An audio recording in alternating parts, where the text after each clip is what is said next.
my thugs, nerds, freaks, and geeks? You're now rocking with the best of Don Tony Teflon. As always, subscribe. And when you do, click that bell so you can be notified every time we go live and drop a new video. Usual suspects in the building, rocking as always with my man, the one, the only Phil, the issues guy. What's going on, Phil? It's great to be here. Good to talk about this season finale. I was right about one thing that happened, and I can't wait to break it down and talk about it.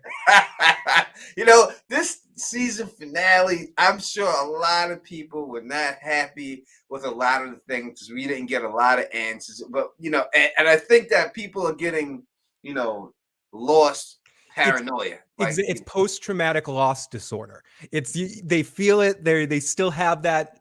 In any show that's a mystery boxy kind of thing gives you those feelings, let alone having one of the actors from that show and a couple of the writers working on it too. But I do think this was very optimistic kind of finale for a new season. I feel better than ever, better than I did last week about the potential of a new season. No doubt about it. I think that they have to do another season. If they don't, it'd be a tragedy. But before we say what up to everybody, let's get this thing popping.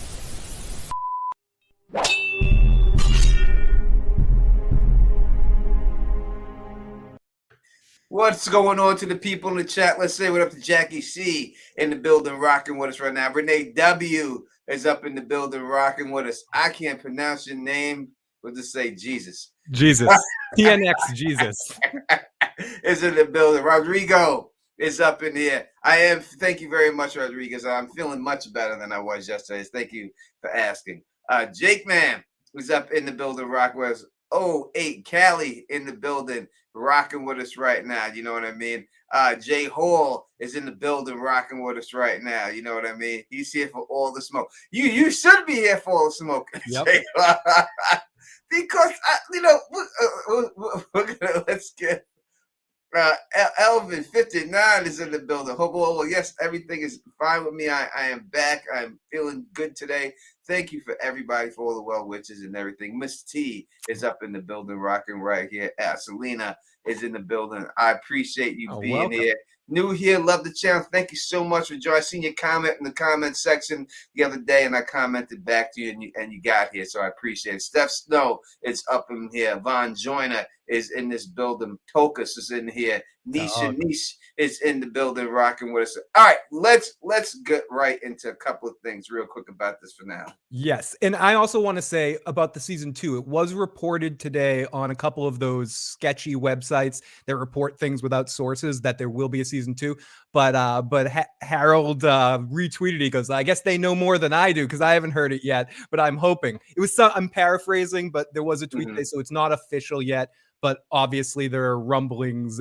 There's a lot of people that are wanting a season 2 after what we saw in the season finale. AOK is up at 1 a.m. in London watching us. So listen, much love for you, AOK. You get a drink from the Thug Mug for that one, baby.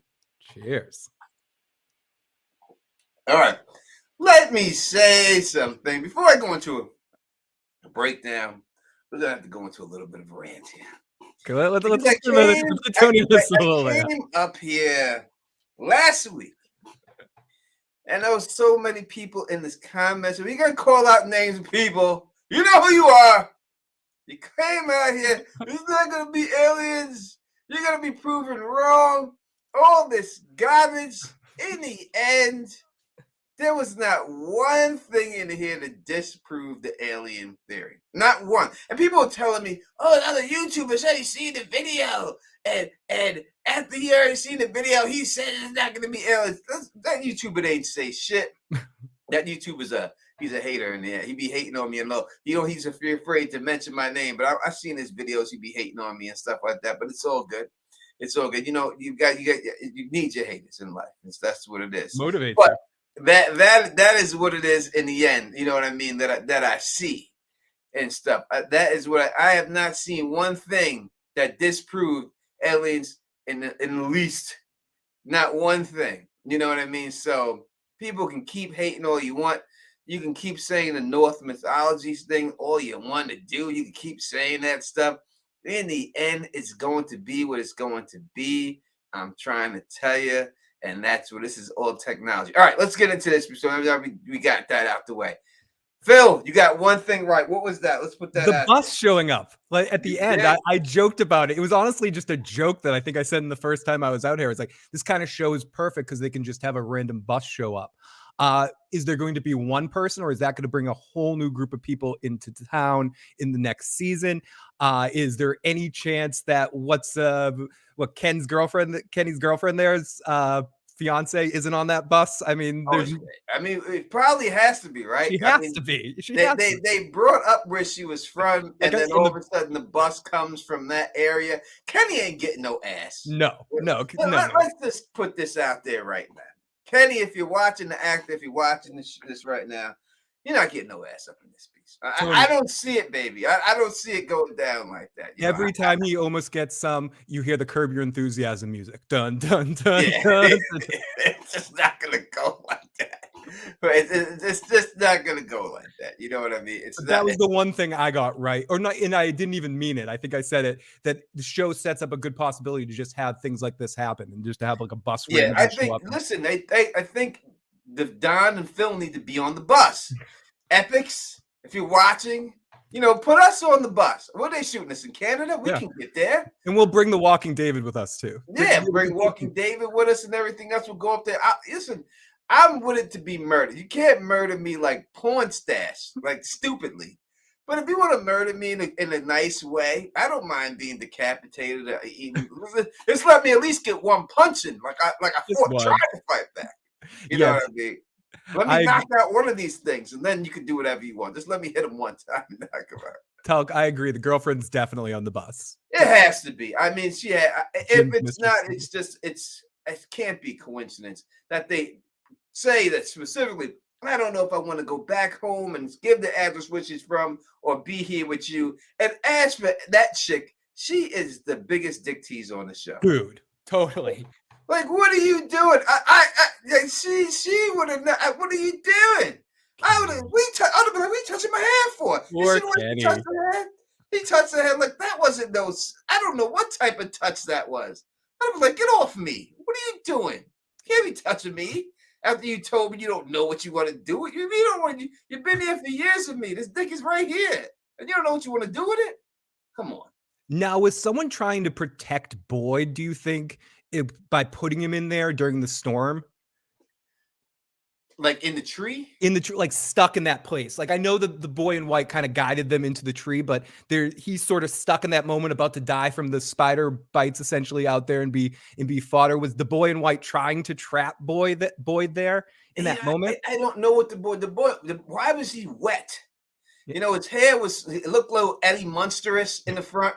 A little bit. And if he's a ghost, why is he wet? Why was he wet? If he's not really physically there, why did the rain hit him? That's the question I have there, dealing with the boy in white. And also, I don't know how they're gonna pull this boy in white. The actor's gonna grow every year. It's supposed to be the same age, I guess, the boy in white. They're gonna bring in someone new every year. I hate to keep bringing up the L word because we keep bringing it up here, but there's a couple of similarities with a few plot threads. It reminds me of the Walt thing from Lost. Walt out-aged sort of the thing that they wanted to do with him, so they sort of had to write out the storyline.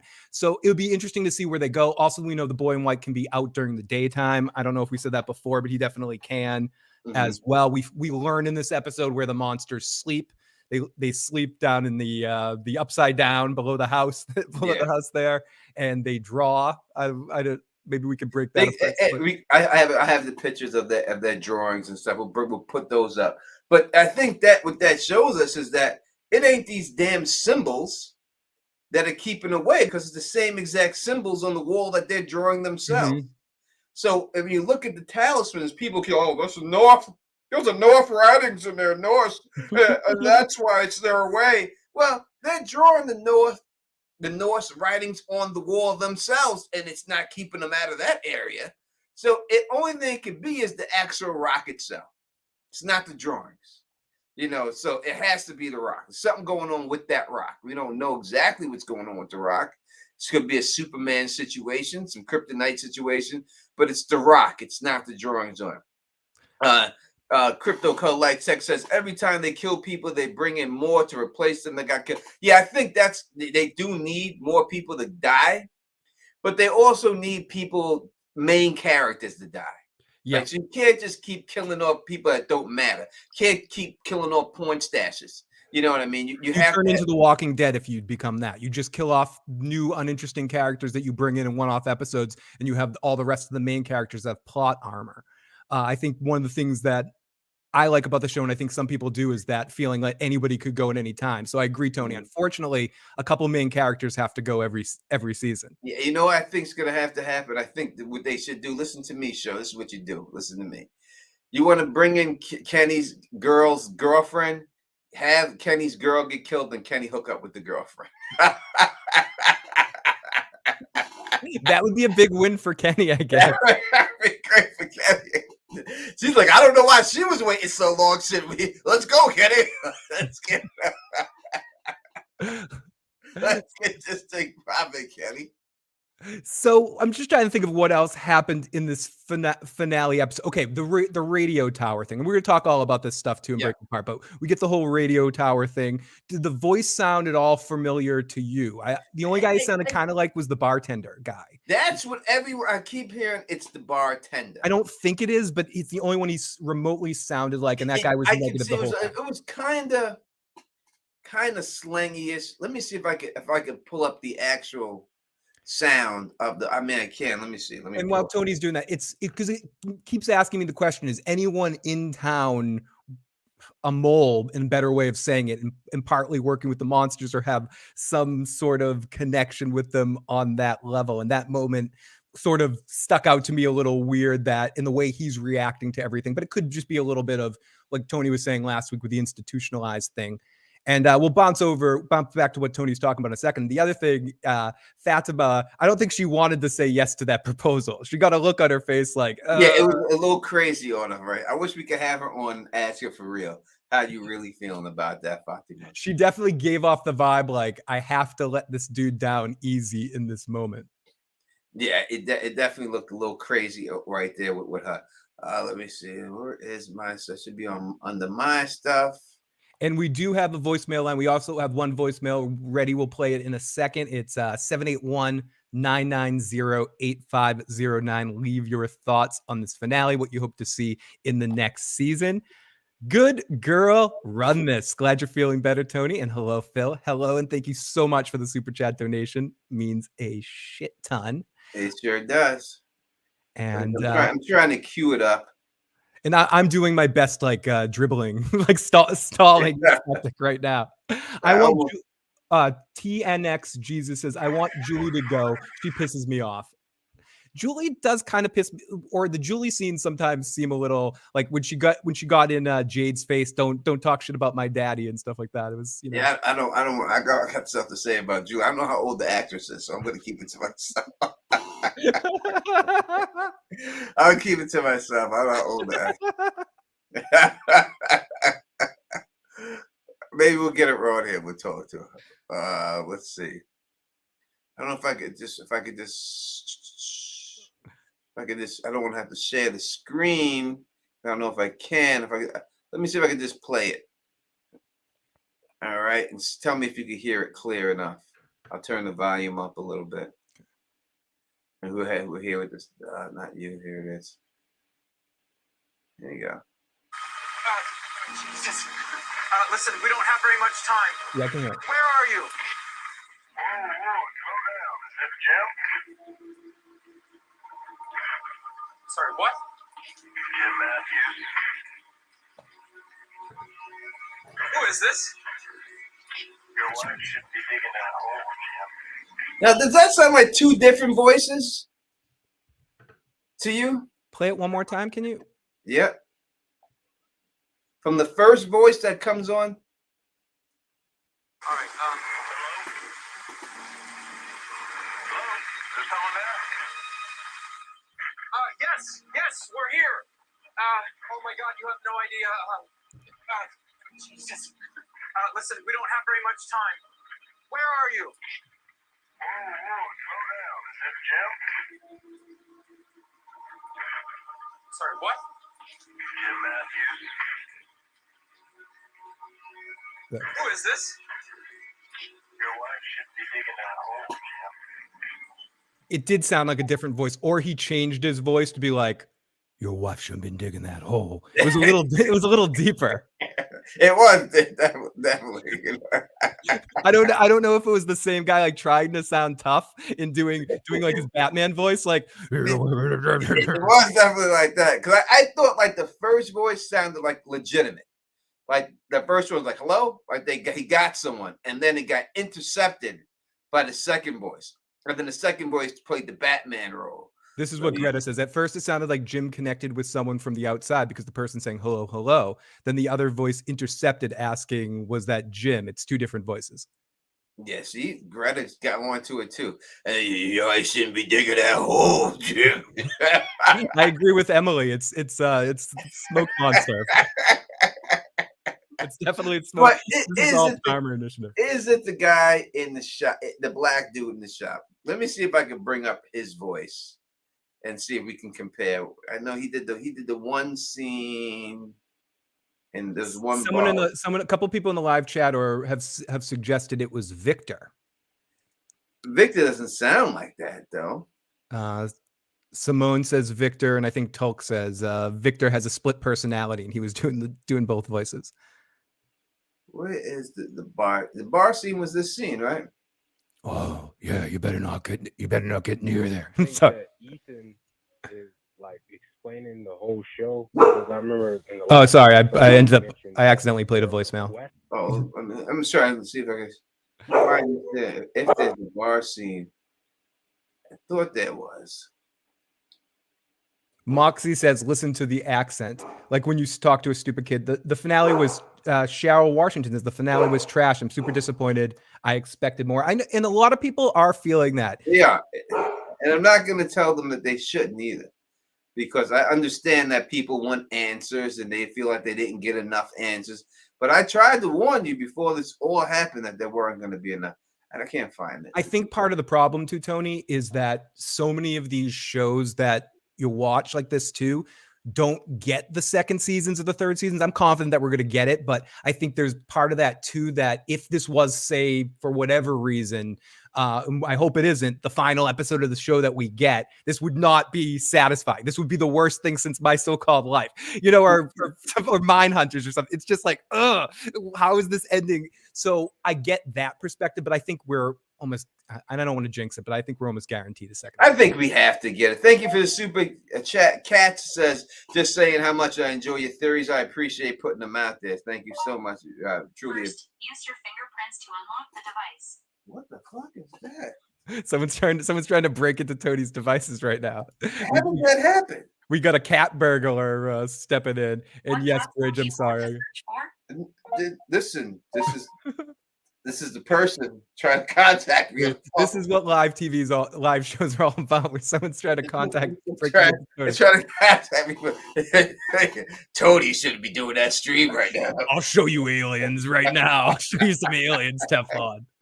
Shouldn't be doing that stream right now. What up to Bridge 4 and Muhammad, my brother from another mother. Sorry about the dog, guys. I'm babysitting a dog that might bark on occasion. No, that's fine. Mine's gonna bark too eventually and stuff like that. I mean, I can't bring up the guys. I think it's a season, the episode before, and I feel like searching it, but I do. It was definitely some type of Southern draw. Yeah, you know, on it and stuff. Some hillbilly situation going on there from what I've seen and everything else. You know, that's what it seemed like to me when it was all said and done with that. But I just don't. Was that enough? Like they said, there's something that's gonna rock Jim to his core. The guy knowing his name, I thought it did land pretty good. How did you feel about it? I thought it was a good scene. I thought in the moment it was a good scene. I thought what took away from it a little bit was his wife, and I'm blanking on his wife's name right now.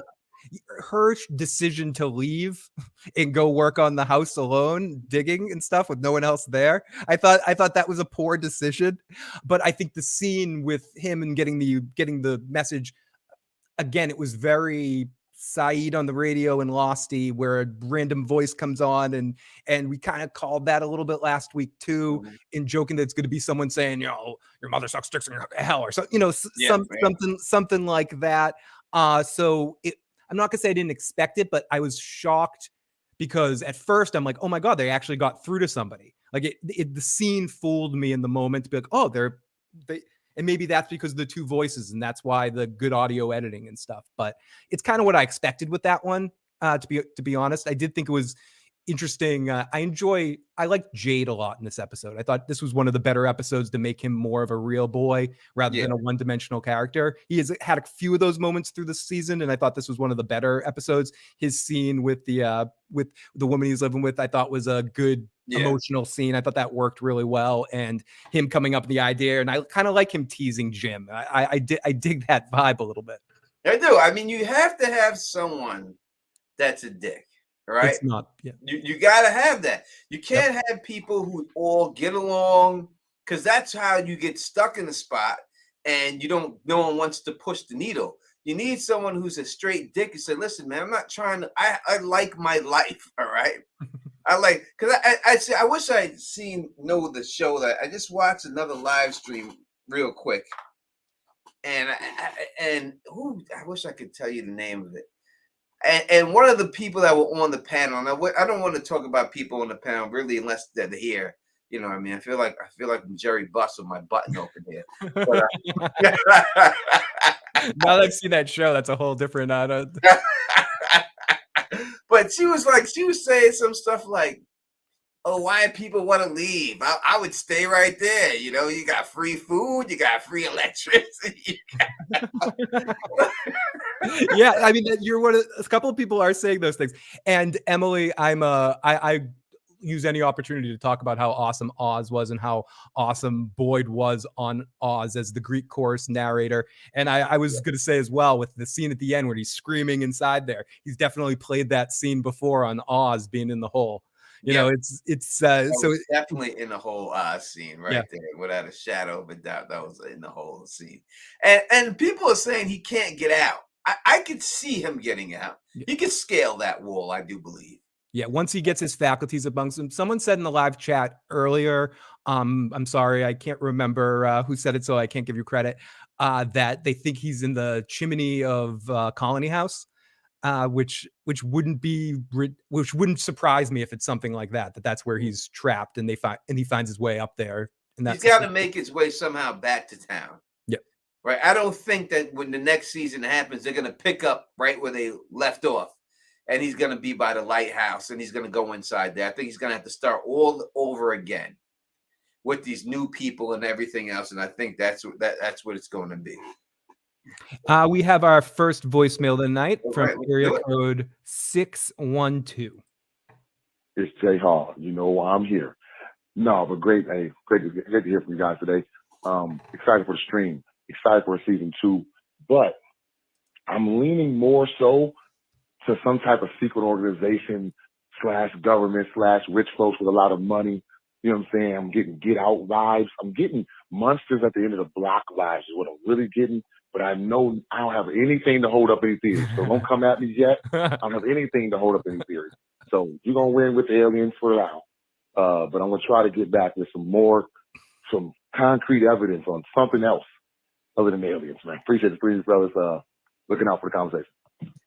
That's what's up. Now listen, I can see you go. I could see that being some type of situation where a government organization is keeping them there, some type of experiment. Yep. Yeah, I could see that all day. The only thing I don't see is the Norse thing. I don't see that. But if you want to say like government experiment, regular humans doing this to them, some type of like Resident Evil Raccoon City type situation there.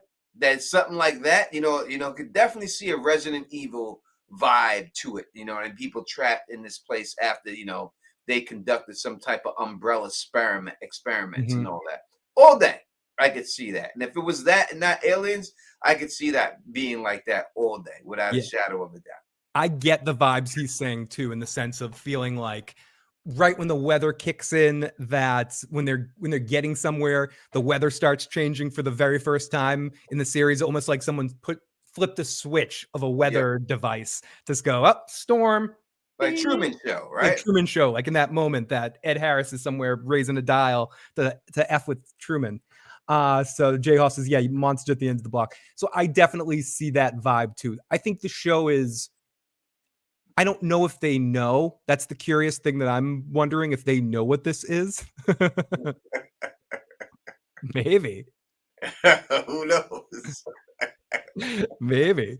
But yeah, I could definitely see the vibes that he's saying. I like how he qualified it too. He's like, don't come at me with this stuff. I don't have evidence. I have to get Jack Bauer on this to go. And No, listen, you got to come with the evidence. If you're going to come and diss my theory, you got to have some type of evidence. You know what I mean? That's it. But that theory, I do think it's solid. There's not a lot of evidence towards it, but 100%, I could see it going that route. Easy. Yeah. I could see it. They haven't put a lot of stuff out on it yet, but I could see them going that route. Now, Emily and I's minds are very locked in tonight. Does anyone else worry that the writers don't know where they're going with the story like Lost? That's the thing. Like, whether it's aliens, whether it's monsters, whether it's Norse stuff, whatever, I just want the writers to already know and not just be throwing stuff up and figuring it out as they go. And I feel like it seems like they know. It seems like whatever it is that they know what they're heading towards. I don't think this is in the sense like where they didn't know and they figured it out as they were going, in a sense with Lost. I get a feeling like they kind of know where they're going, and they might take some time. They might turn in a few roads, but I think they know what these things are. Every time I write a story, I write a book or anything like that, I have the ending first. Like, I know what the book's about, and then I have the ending to the book. Like, I always have the ending there before I even have whatever I'm going to fill it in with, you know, and then I start filling it in from the beginning to get towards that ending. But I usually have the ending done. So I'm going to assume that a lot of other writers do the exact same thing and that they have the ending. Now, listen, that doesn't mean it's going to be good. They can have a shitty ending. I mean, I love Dexter New Blood. I thought it was a great show. But when this guy came out there saying, oh, I wrote this ending and I pitched it to Showtime and this is the best ending I ever wrote, and I watched that ending, that was terrible. Yeah, if that's the best one, I don't want to see all the other drafts. Yeah, that was terrible. I don't know how you came up with that thinking that was the best thing you ever wrote. I think he was just hyping. I don't think he knew it wasn't, because that ending was terrible. Twice, 2 bad endings on one show. I think that they did that because Michael C. Hall wanted to end the character, and but it still could have been done differently. I agree. He definitely wanted to Han Solo the character, like he was done with it. And he wanted to make sure there's no way that he could ever come back, you know. But still, you could have did something else. Now, to your point about having the end point in sight, that's really the best way to do it. You don't have a stale story written that you have to stick to something. You have an end point in mind. You try to find fun ways to get there. That's what happened with Breaking Bad. He knew he wanted to go from like the school teacher to Scarface. And he knew the last shot was going to be Scarface rolling it over and having to deal with whatever that last shot of Walter White is. I don't want to spoil it, but he knew that last shot and built it around that. And I'm hoping that on this show, they know kind of where they're going to end with this. And then they can kind of, spin their wheels for however many seasons they have in the middle. I hope they have that end point. And the thing is too about show, thank you for the super chat. Devin Graham, we truly appreciate it. Very generous of you to rock and do that, man. Ask a question or something we can answer when you do that. And we like to ask these questions. Again, call in the number. It's on the screen, 781-990-8509. Call in, leave a voicemail. We would love to hear from you. But I think that when you do it, the number one thing you have to do as a writer, I think, is stick to your convictions, right? If you have an ending in sight, don't switch it because you don't think that the people are going with you. Yep. You know what I mean? Go with your ending, unless it's terrible, right? Unless people are giving you valid drops of why they predicted it and why it shouldn't go like that, then maybe switch it. But when you said, because that's what happened with Game of Thrones. They have the ending for George R. R. Martin. They went totally off rail by killing characters that were supposed to be alive and all this stuff. This, for whatever reason they did, that it just wasn't the same. I also think another example, the rule to break it sometimes is to know your chemistry on screen and know what's happening with the stories you write and not go too off the beaten path, like a show like How I Met Your Mother, where like they had that ending in mind and they filmed it with those kids. Like several years before the conclusion, and then they felt like they had to stick to that. So instead of realizing that the girl that they cast as the guy Ted's fiance, they had better chemistry, and they built a whole season around two characters. Anyways, I don't want to get too far off from, but I think it is important to go to people's disappointment right here that we were talking about. People have been burned by a lot of TV series in the last, especially in the last many years, that don't end right, that build up things. And I think people are hyper vigilant when getting into new series like this to go, are they going to be able to stick this landing? I know it's season 1 and we're already talking about sticking the landing, but it's important in a show like this. It is very important. And it's like the breakup's more important than the relationship. It's like Elaine says on Seinfeld. Yeah, and you can't last too long. I'm saying the longest I want to see is 6 seasons. I would love to see it but you go 10 seasons, that's when stuff starts getting convoluted. You know what I mean? You got to end it in like 6, no matter what. I think 6 seasons is as long as the show can run. People say rest in peace to Gilbert Gottfried, and that is true. Real quick, Phil, you want to give some thoughts about Gilbert Gottfried? I think it's amazing that he was one of those guys, and yes, he had certain issues and certain things that got brought up here and there, like with the Affleck stuff. But he was able to walk a very interesting line not a lot of people were able to do, in the sense to be Saget was able to do this too. Be completely raw in his stand-up comedy and his comedy, and like early Stern appearances, like the dirtiest motherfucker on the planet, but then be a voice in a kid's movie and do it many times and be the Affleck duck and like be presentable because of his. But I think in general, and I don't want to group them all, I think the world is a lot less funny and edgy right now without Norm Macdonald, Gilbert Gottfried, and Bob frickin' Saget. This is just, and Louis Anderson. I want to add Louis to that list too, but I don't put him on the same level as a comedian. I love Louis Anderson, Life with Louis, great. But those other 3 guys meant comedically more to me in some ways. But all 4 of them. So Gilbert, freaking amazing. I would say that my first memory of Gilbert Gottfried is I remember when I was young and I watched a video by Third Base. Oh yeah, and he was in the he was in the Third Base video, and he was played the record executive. He's like, "Come on, sign with me. When you're done signing with me, you'll be able to buy yourself a pack of Newports and some new hats." Like that. And that's my first memory of Gilbert Gottfried. You know what I mean? And he's just one of a kind. His voice is one of a kind. You never hear another voice like that, no matter how long you live. And he just seemed like he seemed to genuinely enjoy everything. Like when he was his position in life, his status, he seemed always to be happy. Like and I think that's what I take from him, that he was always happy about. And I do want to give a shout out as well, if people want to hear more Gilbert right now. Surprisingly, the guy with the most annoying voice in the world has one of the best podcasts ever. Check out Gilbert's podcast. It's a lot like Maron's thing, where he interviews comedians or Seinfeld comedians in cars with coffee or whatever. Like, it's a sit down with comedy, talking about comedy stuff. Some of his interviews and some of his discussions on that podcast are amazing. He doesn't always do his Gilbert voice. You get to hear the real Gilbert Gottfried voice too, that you can hear sometimes in certain things. He uses it in Adventure to Fort Fairlane. Someone mentioned also hearing Gilbert trash Dice Clay on the Stern Show is one of my most hilarious moments of my life. But definitely check out Gilbert's podcast. Very good stuff, and makes you care about him even more. Great show. No doubt. All right, back to this show again. Call in the number 781. We got a bunch of voicemails. 8509. Especially if you want to ask me out for a date, I need one. Here we go. It's going to be Colin for Tony. We can play the dating game later. I saw you have the After Dark logo popping earlier. Anyways, here we go.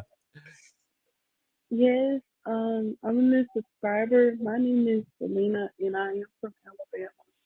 I'm so sick and tired of girl doing my man Kenny wrong. It's just a hot play in the back room to me. The fish him. I'm so tired of her doing wrong. And I also had questions about one of the symbols on the wall did look similar to what Jay was drawing early in the show. So what do you think about that? Was it similar? It is. It's the exact same symbol. I can pull it up. I have it. I'll find it for you. I do have the folder with all the pictures and stuff, and I do have that picture in there. So 1 second. And yes, we were talking about that earlier. She is doing Kenny wrong, and the bus pulling up at the end. I'm reusing a joke. I'll say it twice. Right when that bus pulls up, that we all know has her girlfriend on it. The That's Curb Your Enthusiasm music plays, and it's like, or the Price is Right, like dun dun dun dun dun music plays, and Kenny loses again. Kenny's out. Kenny's never getting any ass. It's not in the cards for Kenny. I wish I could say it was. If I had the actor on right here, I'd tell him straight up, this is not the way. It's just not going to go down like that for you, big man. And You're like the reverse Mandalorian. This is not the way. it's not the way. Kenny, this is not the way. I'm sorry for Kenny. I like Kenny. No, I like Kenny too. The actor's charming as hell in that role. He's one of his performance, him and Boyd's interactions are some of my favorite of the whole season. I really love the actor, but I agree, he's not getting any. I have the picture now. It's like I can't even find that picture. I have every other picture, but I don't have that one picture. I guess I could bring it up in the show. I'll just bring it up from the show and then screen share that. And KO says that's the jade symbol. Well, it kind of looked like the Doctor Strange eye. Is that me thinking or what? It's no, you're right. That it does look like the Doctor Strange eye. All right, I got it right here. So let me bring it up for you. They killed Kenny. They didn't kill Kenny. They killed Kenny's expectations for sex, you bastards. Kenny ain't getting shit. Kenny ain't getting shit. I'm going to tell you that right now. All right, so can we see it from here? Yes. All right, so this is the symbol I guess we're talking about right here. Oh, yeah, right, it does kind of look like the Doctor Strange. It is the same exact symbol from there and from him. They still haven't explained exactly what the symbol is, but it is the same exact symbol. As you can see on the left-hand side of this right here, and I'll put it right there, and then I'll move my cursor so it goes away. Every one of those symbols are the ones that are on the talisman. But the number one thing we can see underneath the jade symbol is that it seems like there's a bunch of people like underneath. And I don't know if they're worshiping the symbol, if it has anything to do with it, but that's what it seems like there. You know what I mean? That there's a bunch of them right there right underneath. So yeah, like praying to it, around it. Yeah, like praying to the symbol. Now, listen, I'm not going to tell you what it is. I'm not going to say, hey, look, it's a UFO. They were trying to play. They were trying to play tic-tac-toe, and they couldn't. They couldn't draw straight lines. Or something. Yeah, I'm not going to go into all that and say that. That's not the way I'm going to roll with it and stuff like that. That's what other channels will probably tell you. Now, just to get to the live chat, someone says that's not correct. Those are not those not in the talisman. Oh, right. Yes, I wish I could. I should have screenshotted it so I could bring it up, and I could. Yes, they are. You could see the sun sign, the sun setting signs is in the talisman. The sunrise sign is in the talisman. It's right there, and you can see the other one. So it's definitely the same signs that are in the talisman. There's no doubt about it. You can clearly see it. And if I could screenshot it for you and bring it up for you, I would do it right now. In fact, maybe I'm not going to go through it, but maybe I would. I'll do it in the video for you. But it is. It definitely is. It's the same thing. There's no other reason for them to show you this if that was not the case. And then focus on that one.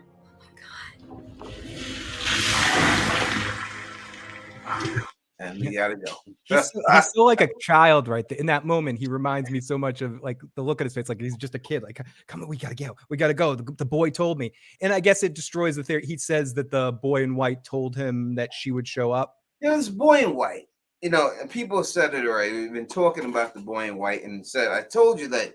Why was he wet? And it's like, oh, because it was raining outside. It doesn't matter. If he's a ghost, it doesn't matter if it's raining outside or a hurricane. He's not supposed to get wet because people are saying he's a ghost. Well, he must not be a ghost then, if that's the case, if he's going to get wet. Now, he's a manifestation in somebody's brain. Why would he come up wet? It's got to be something else going on. Is he? Could he be the overseer, the head alien, head monster that's sort of orchestrating things? He's the one that they're trying to kill. Like when they put the thing on Sarah's arm and it said kill the boy, that's the boy they really want to kill. So he's the, and I'm sorry again, lost. So he's the Jacob. and he's the Jacob, and they're trying to kill him to take over the whatever, or if in this theoretical situation. Yes. Now, I guess as people are trying to say, there's also symbols of curse. Listen, I'm not telling you that the only symbols up there are the ones, let me be clear, on the talisman. But the symbols from the talisman are also on that wall. There's other shit on that wall. All right. There's a bunch of stuff on there, but the symbols from the talisman are on the wall. So obviously the talisman symbols are not what's keeping these people from coming inside the houses. It has to be something to do with the rock itself. Now, Tony, you ready for another voicemail? Yes, I am. Here we go. This is area code 914. JT from Queens, New York.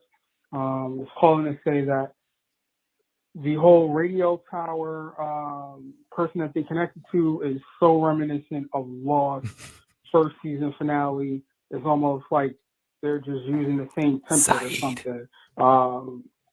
When they were out on the boat and they're dressed in disguise like pirates, they say, "Give us the boy." And they're like, "Hell no, we ain't giving the boy." And then they shoot and everything like that. It's very reminiscent of, you get this big epiphany of something is going on. It's very reminiscent of Lost. And another thing is that I think that maybe not crows, but maybe these monsters or creatures have something connected with these spiders. Maybe they turn into them or something. Maybe why they're so deceptive or so seducing is because they're spinning a web of lies, or like the whole climbing up the water spout type of thing with the flood and everything like that. Good stuff. Let me know what you guys think of that. And I think that maybe Jim's mistress is on that bus, right along with Chrissy the doctor. Jim's mistress. Does Jim have a mistress? I don't know, but someone else said that in the chat earlier. And When did Jim say he has a mistress? I didn't hear anything. Did he say Jim or did he say Jade? I don't know. Let me see 1 second. On that bus, right along with Chris is on that bus. Look at that, and I think that maybe Jim's mistress is on Jim's that bus. mistress. Yeah, I didn't. Along with from what I've heard, from what I've realized, it's Tabitha that's trying to break up the marriage. It's not Jim. She's the one who can't get over. She said, when I see him, I hear the telephone ring. So like she blames him for going to answer the phone and allowing the baby to drop, because she doesn't say. She goes, I went for the diaper, the phone rang, he went for the phone, the baby dropped. And he said, when I look in his face, I still see the telephone ring. So she blames him for the death of the kid. She don't blame herself for going for the diaper. She's like, that's what I'm supposed to do. But he left the baby unattended and allowed the baby to drop because the telephone rang. And that's what it's about. So I don't know if he has it. I think he wants the marriage. I think it's her that just can't do it anymore. That's the vibe I got as well. But I definitely, as the second half in this comment says, I definitely think Katie's fiance. But I'm glad that the caller brought up the spiders, because we haven't talked about it yet. There's definitely something connected that could be one of the worst creatures that they were talking about besides the regular monsters. And obviously right before, I was going to call him Michael because I lost, Boyd sees in the spiders, he sees the image of his wife. There was some sort of human form created there in a moment, in a siren to kind of call him towards it a little bit, similar to what the monsters do in the window to try to get people to open the window. There was, I think that wasn't his wife, and we said this before, that was knowing what he would want to see to get them to walk close and freeze in that moment, and then have the spiders attack. So yeah, I think the spiders are, as we've seen in some of the pictures and stuff, the spiders are another element of the black smoke monster here, essentially. It could be giant spiders. We've heard the son talk about it, but we don't see actually giant spiders. We don't know what dragged them there. We didn't see. So if you want to say a spider dragged them there, right, to that spot where they were at, then there was no. What did he drag him there with his teeth? Because when they opened it up, there was no webbing on the tent. They see Spider-Man them and then. You know, did he grab it with his back leg? I've never seen a spider grab something with their back legs and tow it. You know, it's not a dung beetle. All right. If it was a big ass dung beetle, then I would say yes, he could pull that off. But I've never seen that. So, you know, you don't know exactly what's going on there, but there was no webs connected to the tent. You think if a spider dragged them, it webbed the tent and then dragged them from that webbing. You know what I mean? So we haven't really seen the big spiders, and yes, it definitely is the aliens, or I'm calling them aliens, that they give you what they want, and that's how I know for sure that it wasn't his wife that was talking to Sarah in that woman's voice. It was just them who seen everything, and that was it. You know what I mean? Now, Tony, before we go to the next call, someone said it in the live chat that we talked about it a little bit earlier. But what about the proposal? What about what about all of that? What were your thoughts in that whole scene? Did you kind of feel bad for that kid? I kind of felt bad for him in the moment because I knew that she was thinking something else completely. I think so. I don't know. You know, I wish we're gonna try to get. I'll hit her up and see if we can get her back on maybe next week and see and talk about the proposal. But I just think that it was out of nowhere. Like he should have done it before. Like when she was like, "What's our life gonna be if we leave here?" You know, he should have instead. Oh, here's a piece of wire, and let me tie this wire. To me, I didn't think that she was feeling it as much as you would think. They my couple in the show. You know, I got nothing but love for them, so I don't want to say anything crazy about it. But I don't know if she was feeling it the way they were feeling. And a couple of things makes me scared that one of them's got to go. Yeah. When you can't have love like this in a show like this. You know, right from the beginning, the first thing that you seen was a married couple who the father went out and got drunk and the daughter opened the window and got them killed. So it just seems like the couple in shows like this, couples don't end well. So I don't know if it could work for them. Percy Garcia says that whole scene tells me that he's gonna die. Yeah, someone's got to go. You know, in them. You know what I mean? Man, when I look at the cast and it depends who they bring off that bus. How many people are on that bus? If they have another black lead in that bus, hey, you may go. You hear the ding. You might be expendable, bro. You know, I hate to see him go because he's like a cool cat and everything else. But you know, it might be. It depends who's coming. You know, if they bring Tony Teflon off that bus, you know, Fatima's got a new love interest, baby. Right quick. I come off that bus, son. I'm taking you out myself. You ain't got to worry about those monsters. Can I have that sandwich? You can suddenly you turn into diva. You're like, can I have that sandwich now? I'm the monster, baby. You ain't got to worry about that. At all. Next call, area code 504. Hey guys, great job on the Cullen show like always. My quick question was, do we think that the boy in white told them to get in that faraway tree to help them, or was that a trick? And where do we think that, I forgot her name, but where do we think she is, since clearly she couldn't get into the tree with Boyd after she pushed him in? Also, do we think... Okay, let's answer that first part before we get to the second part. I'll play the rest of your message. I just want to make sure we don't forget, because this is important. I don't think the boy in white is 100% good. I think this episode made me question him and so go, that dude's shady. He is. He's definitely shady. It's just too much, the boy in white, and they want you to think he's good because he's wearing white. I mean, you know what I mean? He's gonna be a good guy. How do we make him good? Put him in white. Yeah, that's it. Put him in a white cloak. That'll do it. No, he's definitely dirty. I think he's got something going on. The creatures want him to, in the end, most likely, in scenarios like this, from the shows like this, those creatures are going to be the ones that look like the villains will be the victims in the end. You know what I mean? It will transform over to that. That's the way it usually is. You know what I mean? Now, so that's what I think it's going to be and stuff like that. They're trying to portray this boy in white like he's too good. You know what I mean? Now, And the next part of the question was Sarah. Sarah obviously didn't go to the same place, and boy, that would be a difficult situation. Sarah scares me. Like couldn't be around Sarah at all. She stabbed that dude in the neck too quick. Regardless, she stabbed that dude. No matter what she does or what she seems like, here's your knife or whatever. She gave Boyd the knife back, and she pulled the spider off his back. You know what I mean? Yeah, you're very nice there, but you stabbed that dude in the neck. She bounces too. Her personality bounces around too much. Like, why are we doing this? We're scared, blah, blah. And then the next moment she's like, I'm in control. You do this. It's a scary little shift that she goes in her mind. A lot of people in the chat, I said this before. I'll tell this story real quick, and this is what it reminds me of Sarah. This is the way it goes. I was once, doing some things with a woman one time, and it's always a woman, but right.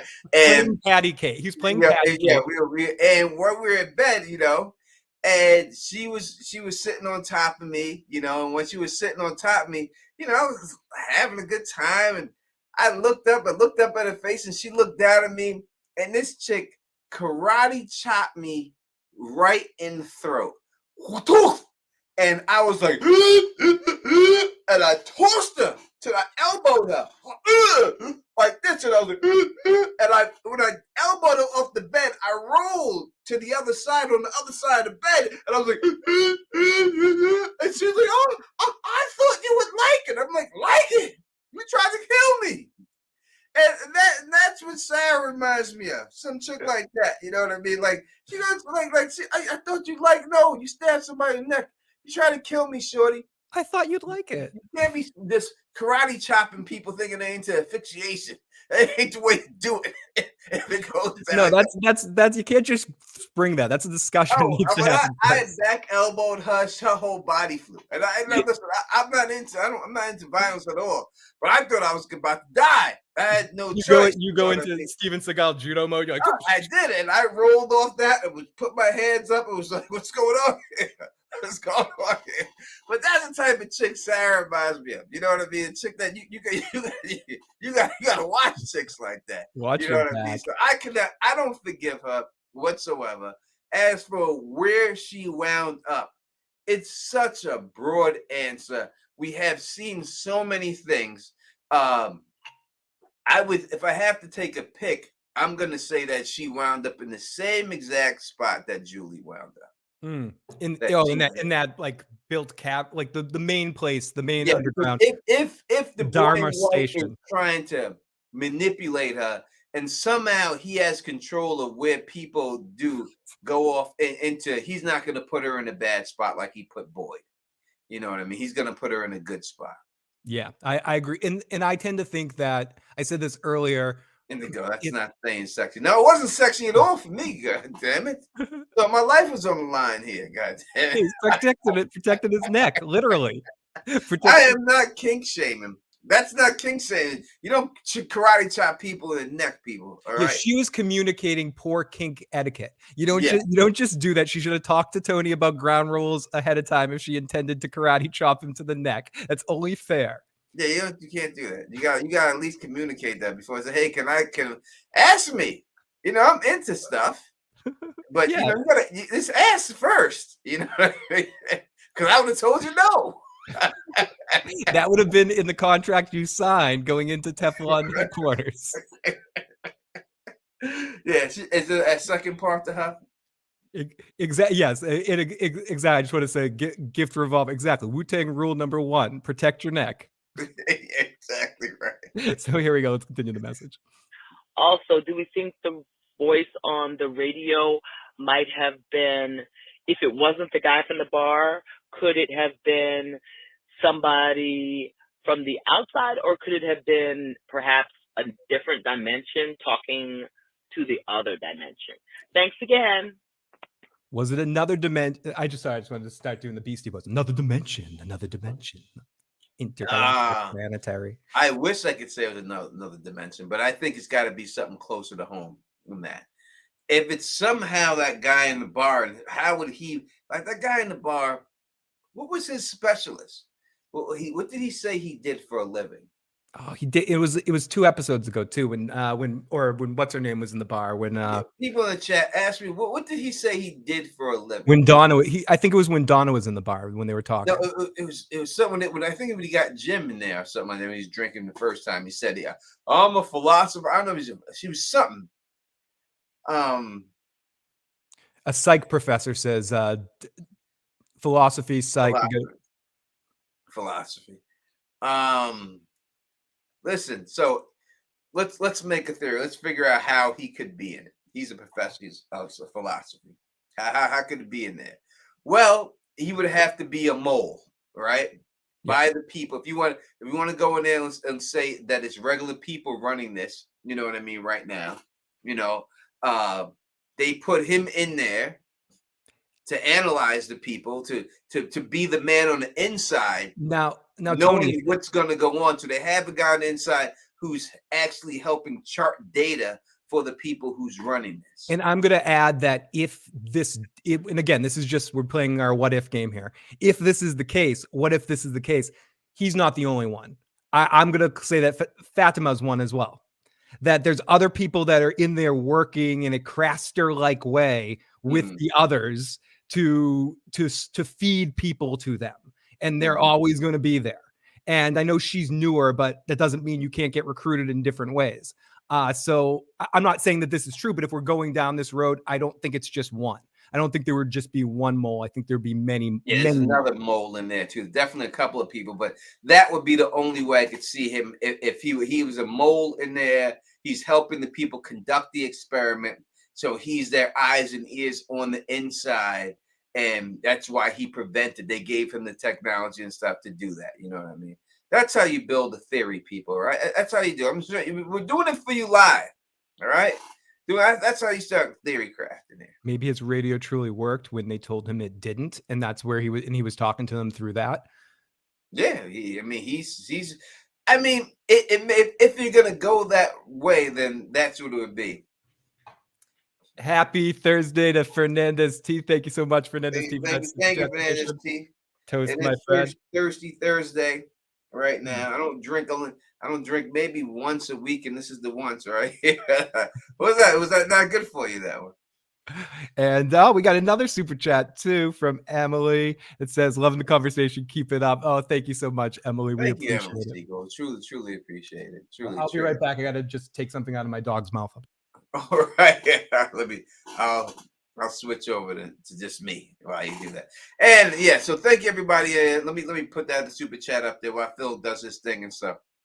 Thank everybody for rocking with the Don Tony Teflon and coming through and talking about this great show from. I'm going to do my best to get some more actors on the show on this channel. You know what I mean? It should not. I don't think it's going to be hard. I thought we did a good job with Pega. I thought, when I know that she's done a couple other YouTube channels. When I look at the views that we got compared to the other ones, I think we did it by 20, 50 times more. So maybe that'll be a factor. We'll see if we can bring her back. No, absolutely. I think especially if we can get an announcement for season 2, like prepping season 2, she'll be on the pub tour again to a certain extent. Our next voicemail is from area code 857. Sorry, don't be mad at me because you want to freaking eat a friggin' toy. Freaking dogs. Hey guys, it's Sherelle from Boston. I was wondering,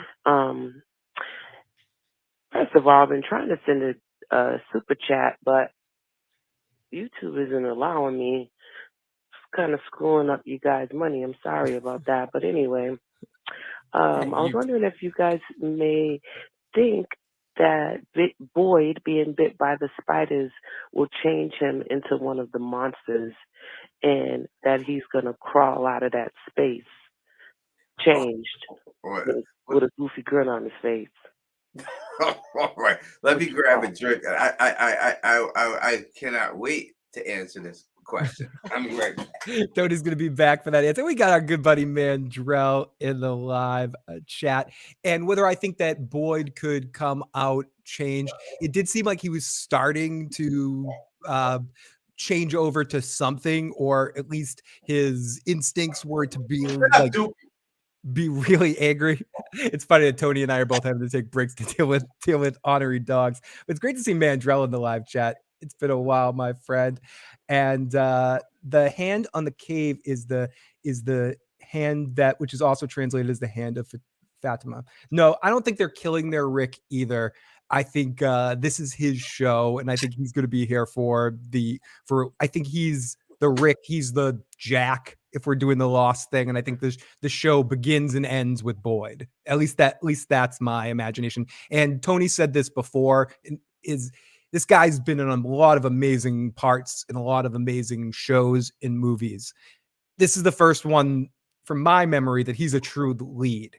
He's probably so excited to be doing this show, and since to finally get to stretch out and be the main character and stuff. So I think he's 60 too.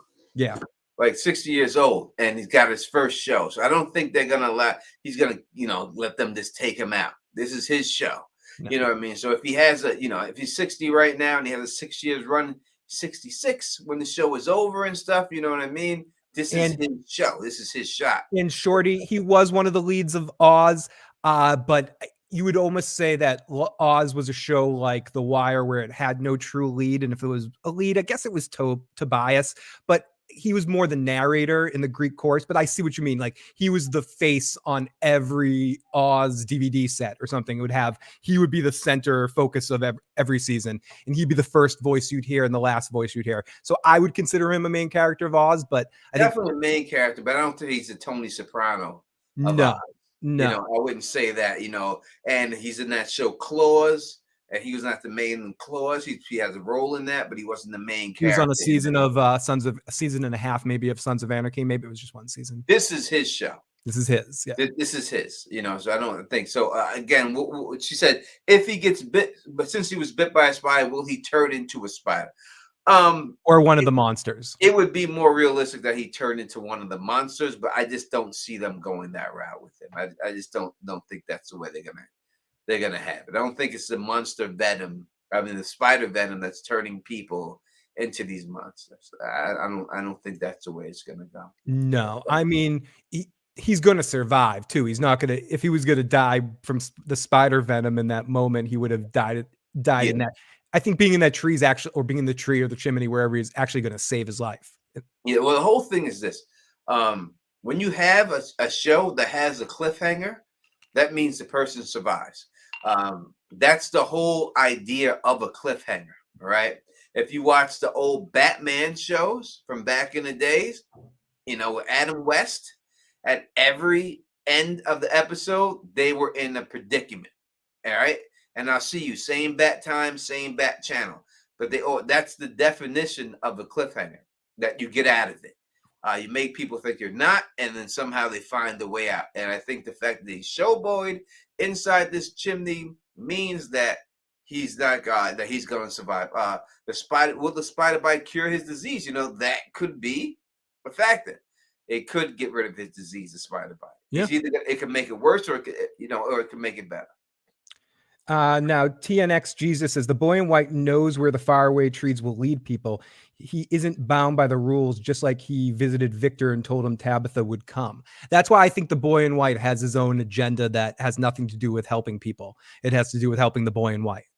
Yeah, without a doubt. And Victor being down. And a shout out to all the people in the chat. I remember last week, I don't know exactly, people said that Tabitha would find Victor at the bottom of the hole. And I was like, hey, I think it's going to have something to do with her son.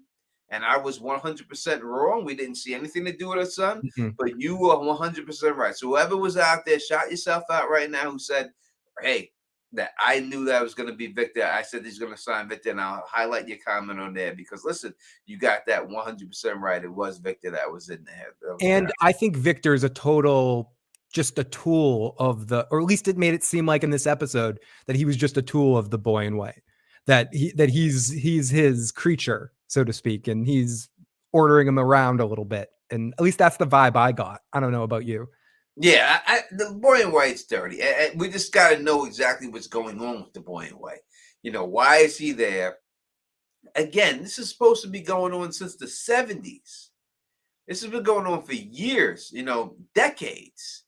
and everything else. You know what I mean and stuff. So that's the whole thing. How's this been going on for so long and no one knows it? And the boy in white's been there all this time, and he hasn't aged, which I think is going to be a problem with the casting, because now we're going to see it. He looked older in this episode. We're gonna see the Bran Stark thing again. Yeah, I mean, to me, he looked. Oh, I don't know He about did. y'all in the chat. He looked He in his looked outfit, old. in his clothes. He looked like he was too big for his clothes a little bit, or something. Yeah, it looked like he was. His clothes was mad young on him. They definitely was young, and you know, I just think that he looked older in this episode. No, it just didn't look the same. Now, Tony, just from a standpoint in this show with a character like the boy in white, if the actor does grow out between now and when they shoot a second season, do you recast it? Yes, do you, I would recast him. Yeah, I agree. I think too many times if you try to, it's a character that you could dress up another kid to look like that pretty accurately to keep him as a kid throughout time here. You Instead of gotta keep him as a kid. It's got to be the boy in white. You can't have the teenager in white, right? You can't have this motherfucker showing up with a 6-pack of beer. Shit, Dude, hey, jump in that tree over there. They're like, that boy in white. What happened? that's why if you have a band or you have something, I'm up in these trees, these smallest. Don't be judging me what I'm doing right. never name it like something like the Kids in the Hall, because now the Kids in the Hall are doing a reunion and it's like, no, you're not the kids in anywhere. You can't do it. You can't have Boys to men, men to senior citizens, it's just you can't do that anymore. You can't have the boy in white all of a sudden, you know what I mean, stuff going on in the County House. You see the boy in that white with some lube in one hand and a drink in the other. You're like, Fatima and Ellis and the boy in white is gonna. What's going on? That boy in white. Oh yes. Use the pinky. Use the pinky. Oh my goodness. Oh, we got another voicemail from Jay from 612. Hey, Jay Hall again. Just about the bus showing up at the end. The wild part about that is they probably pulled over right away, seeing the diner, thinking, hey, let's pull over, get something to eat, continue on. They probably don't necessarily know they can't leave yet. I just wondered, that just kind of hit me, and I just thought about it. What you think about that? You feel, let me know. What do you think about that, Tony? Do these people come into town? Because I agree with you that we're going to start in the next episode. We're just going to talk like we're going to get another episode, another season. I think we're going to start the same place we left off in that moment. And do you think these people on the bus will know that they're trapped at this point, or just be jumping into town? It depends, so from what we've seen so far, it's been a tree that stopped people from going on that road and turning around. So and they said everyone has seen the tree. So how they back that big ass bus up, that's a hell of a driver, right? Hell of a driver to pull that off. He would still have to see on that road, the crashed vehicle that was there, 2 crashed vehicles that were there, and then he had to pull in. I could definitely see them saying, hey, let's get something to eat here real quick, and not truly realizing exactly what's going on. So I think it will be a shock to them when they get out and everything else. I don't think that this automatically going to say, wait a second, we've been looping around the same section. I don't think that's the case. I think that the way they did pull up looking like, they pulled right to the diner like, hey, let's get out and get something to eat. So I 100% think that is correct in that assumption right there. Shout out to my people from Queens, New York. You know what I mean? And shout out to the super chat right here. I truly appreciate it. Phil appreciates it. I like Thank you. This live stream. I'm glad you like us. They really like us. I'm glad you do. Why? You really like us. Why would the hole lead to a location where the creatures sleep? What are some of your theories and ideas about it? That's a good question. We haven't really talked too much about that. If they live underground, are there more tunnels? I guess we'll learn more about that when we see Tabitha and Victor's journey through the upside down. But you got to guess there's a lot of portals or staircases from the underground that leads to the upstairs. But I'm surprised he said that they're sleeping there. I almost expected in that moment to see some of them sleeping, and then he points to the drawings. Where exactly are they sleeping? Is it just like where are they sleeping? And he said we have to. So what time was it? Was it nighttime at that time when they went down there? No. Are right? they conscious when they're underground at all, or are they just sleeping and then they turn on? If they're sleeping there and they're drawing pictures, it's two different things. Obviously, they can't draw pictures in your sleep. So how long do they sleep? Are they like bears? They hibernate, the sun goes down, and then they come out. Do they hang out for a while before they go out? Yeah. Are they waiting, drawing, say, hey, we got about a half an hour till the sun goes down, baby. Hey, Tony, you want to go out and kill people in a half an hour? Or is it they turn on? Like, are we having dinner and coffee and drawing some pictures like on the wall? We sit there like, we got 15 minutes to go before the sun goes down. Hey, you see that Fatima? Let me see. Draw that right there. Oh, yeah. I see that girl. Oh, that Victor guy's a tool. We should finally kill him. No, he's fine. He's fine. I saw that picture. So how draw these goddamn pictures? How is that going down and stuff like that? You know what I mean? And everything else, you know what I'm saying? That's Emily Siegel, I'm from Kew Gardens, Queens. Are you really Emily Siegel? You know, it's funny. Like when I see the name Emily Siegel, I had a friend that I went to junior high school with, and her name was Stacy Siegel, but she didn't like to say Siegel. She didn't like it because it was Siegel. Yeah, it was Seagull. Like, yeah, it's a very Jewish last name. She didn't like it, so she was like, "Call me Seagel." Seagel. Seagel. Oh. And all that. But as for it just seemed weird. Like you said, we have to go. But I do think that it's going to pick up right where we left off the next season. Yeah, you have to show her escaping. You have to show Boyd where he's at and everything else.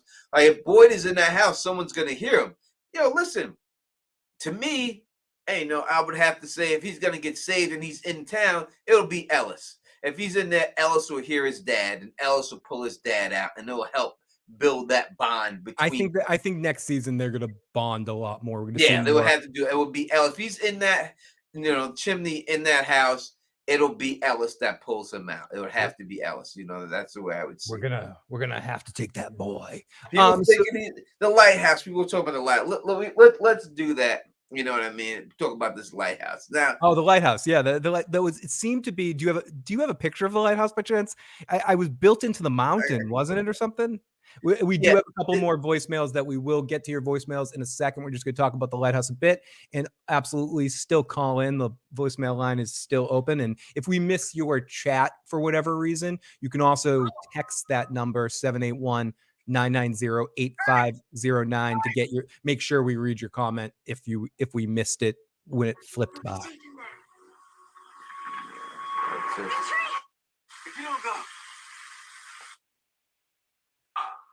This lighthouse is suspect. I'm telling you this right now. Do they see it right after? It I think it's almost right when they. I'm not leaving you here. Is it after the spiders? I think it's before that, right? But the lighthouse was interesting. I mean, obviously, it seems like that sound came from the lighthouse. The lighthouse seemed to be built into the mountain. I don't believe this lighthouse shit. Just need to keep going. I don't believe this lighthouse shit at all, and I'm going to tell you exactly why. Tony looking for that spot for the lighthouse. I think it was the lighthouse is there because the island moves around. Let me stop it right there. I got the scene, so we'll pull up the lighthouse.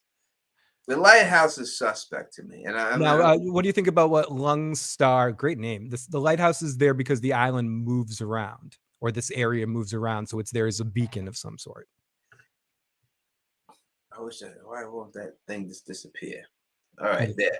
So when you deal with this lighthouse here, all right, let's look exactly what happened. I think that people aren't, I don't know. I wouldn't say not paying attention because I think we all pay attention, but I think people are so caught up in what they want to see than actually what we see. Now you want to believe from what they're saying that the light that shined, and I'm gonna do a video about this, but since y'all are here, we give you the sneak peek of the video. That y'all see this lighthouse, but from what and you say that, oh, it was the lighthouse that shined the light in the tent, right? And I'm not saying that the foghorn and everything ain't coming from there or anything else like that, but how is it possible when they had to climb up a fucking mountain to see this lighthouse, right? They climbed up I can pull the scene back of the mountain that they had to climb up to get to this lighthouse. How could this light have shined that brightly all the way to where they were? You see where they were when they opened up that tent, right? Where they were? I don't think that that goddamn light could have reached them from there. Yeah, it was pretty far away from here. It was pretty far away. They traveled and traveled and traveled and up a goddamn mountain. And when they got to the top of the mountain, they were able to see the lighthouse. So me personally, I don't see how that light would have been able to hit Now, them. is there someone in the light? Is Desmond in the lighthouse over there, and it's not Penny's boat? Like, it's. I'm sorry with all the lost bullshit, but again, this was a very losty and like moment here when you come through the woods and you see the random lighthouse that's just hanging out there with the beacon light. And I agree with Tony in the sense that they were pretty far away. They hiked a big distance to get here. This was post the spider scene. Yeah. Okay, so unless that's post the spider. Okay, they had to go through that whole spider situation and everything else, and then climb up this huge mountain. And then when they got up, they finally see the lighthouse. It's impossible for me to think that that was the light that shined on them in the tent was the lighthouse. Unless it's like the eye of Sauron or something like that, shining from Mount Doom. I don't think the light could quite shine as bright as it did on the tent through all that shit. So yeah, it doesn't get past that mountain that they had to climb up. There's no way it gets past that mountain, past the trees. They were in trees, they were in mountains, everything else. There's no way that like they want you to believe that's the case. You know, the bait and switch situation. They're gonna show they got hit with a light. They show you a lighthouse. You assume the light was from the lighthouse because the sound was from the lighthouse. Okay, I'm drinking what you're serving here, Tony. I'm drinking what you're serving here. You drink. I'm telling you, people. I'll do the video. I'll drop the video for you this week. I promise you, I'll drop it. Probably Saturday. I'll drop it and stuff. I'll have the video out by Saturday and stuff, and I'll show you exactly. There's no way that's from there. No, there's no way. Now, Tony, this is area code 407. 407. Hey, Phil, this is Chango. I am calling from Mexico City, Mexico. My comment is, it's actually a question. I believe it was the first episode when they were running the family to Colony House right before they went in when the monsters, whatever, outside. There was one that says something to Julie, and I thought he said something like, "You don't recognize me." And I was inclined to believe that was like Thomas, because they mentioned the name Thomas earlier that episode. So just curious what you guys thought about that. And play it back again. Let me hear it again one more time. Yeah, 1 second. It's a short message, so we'll play this one again. I think it was something about the first episode and something that Julie heard. Mexico City, Mexico. My comment is, it's actually a question. I believe it was the first episode when they were running the family to Colony House right before they went in when the monsters, whatever, outside. There was one that says something to Julie, and I thought he said something like, "You don't recognize me." And I was inclined to believe that was like Thomas, because they mentioned the name Thomas earlier that episode. So just curious what you guys thought about that, and enjoy the streams. Bye-bye. Yeah, so I brought that up in my video, watched my video. I said that specifically. In fact, I explained that whole situation in the last video I dropped, but the one right before that, of exactly how all that stuff ties in, and exactly that was that he was talking like it was Thomas. the creature was definitely saying it to her, making her believe that it was Thomas. That was his game that he was trying to play with her. And he said, "You don't recognize me." He said, "Julie, you don't recognize me?" And then she looks and she squints, and then he gets dragged into the house. He was definitely masquerading as an older Thomas, without a doubt. And that's what they've been. That was the first example of showing what these monsters or aliens or whatever their MO is doing. I call it the Spaceballs thing. What, like, you turn into somebody that they love, or you use your knowledge or tactics that they can read from people, however, or they're spying, whatever, however it works, to use it to try to get them to open. That's part of the game. Letting them in, letting them come this way. Even with the spiders, and I mentioned this earlier, the spiders with Boyd, it seemed like they turned into his wife, or something that he wanted to see to get him close enough to distract him for a second to get bit. So that's definitely part of these creatures' MO.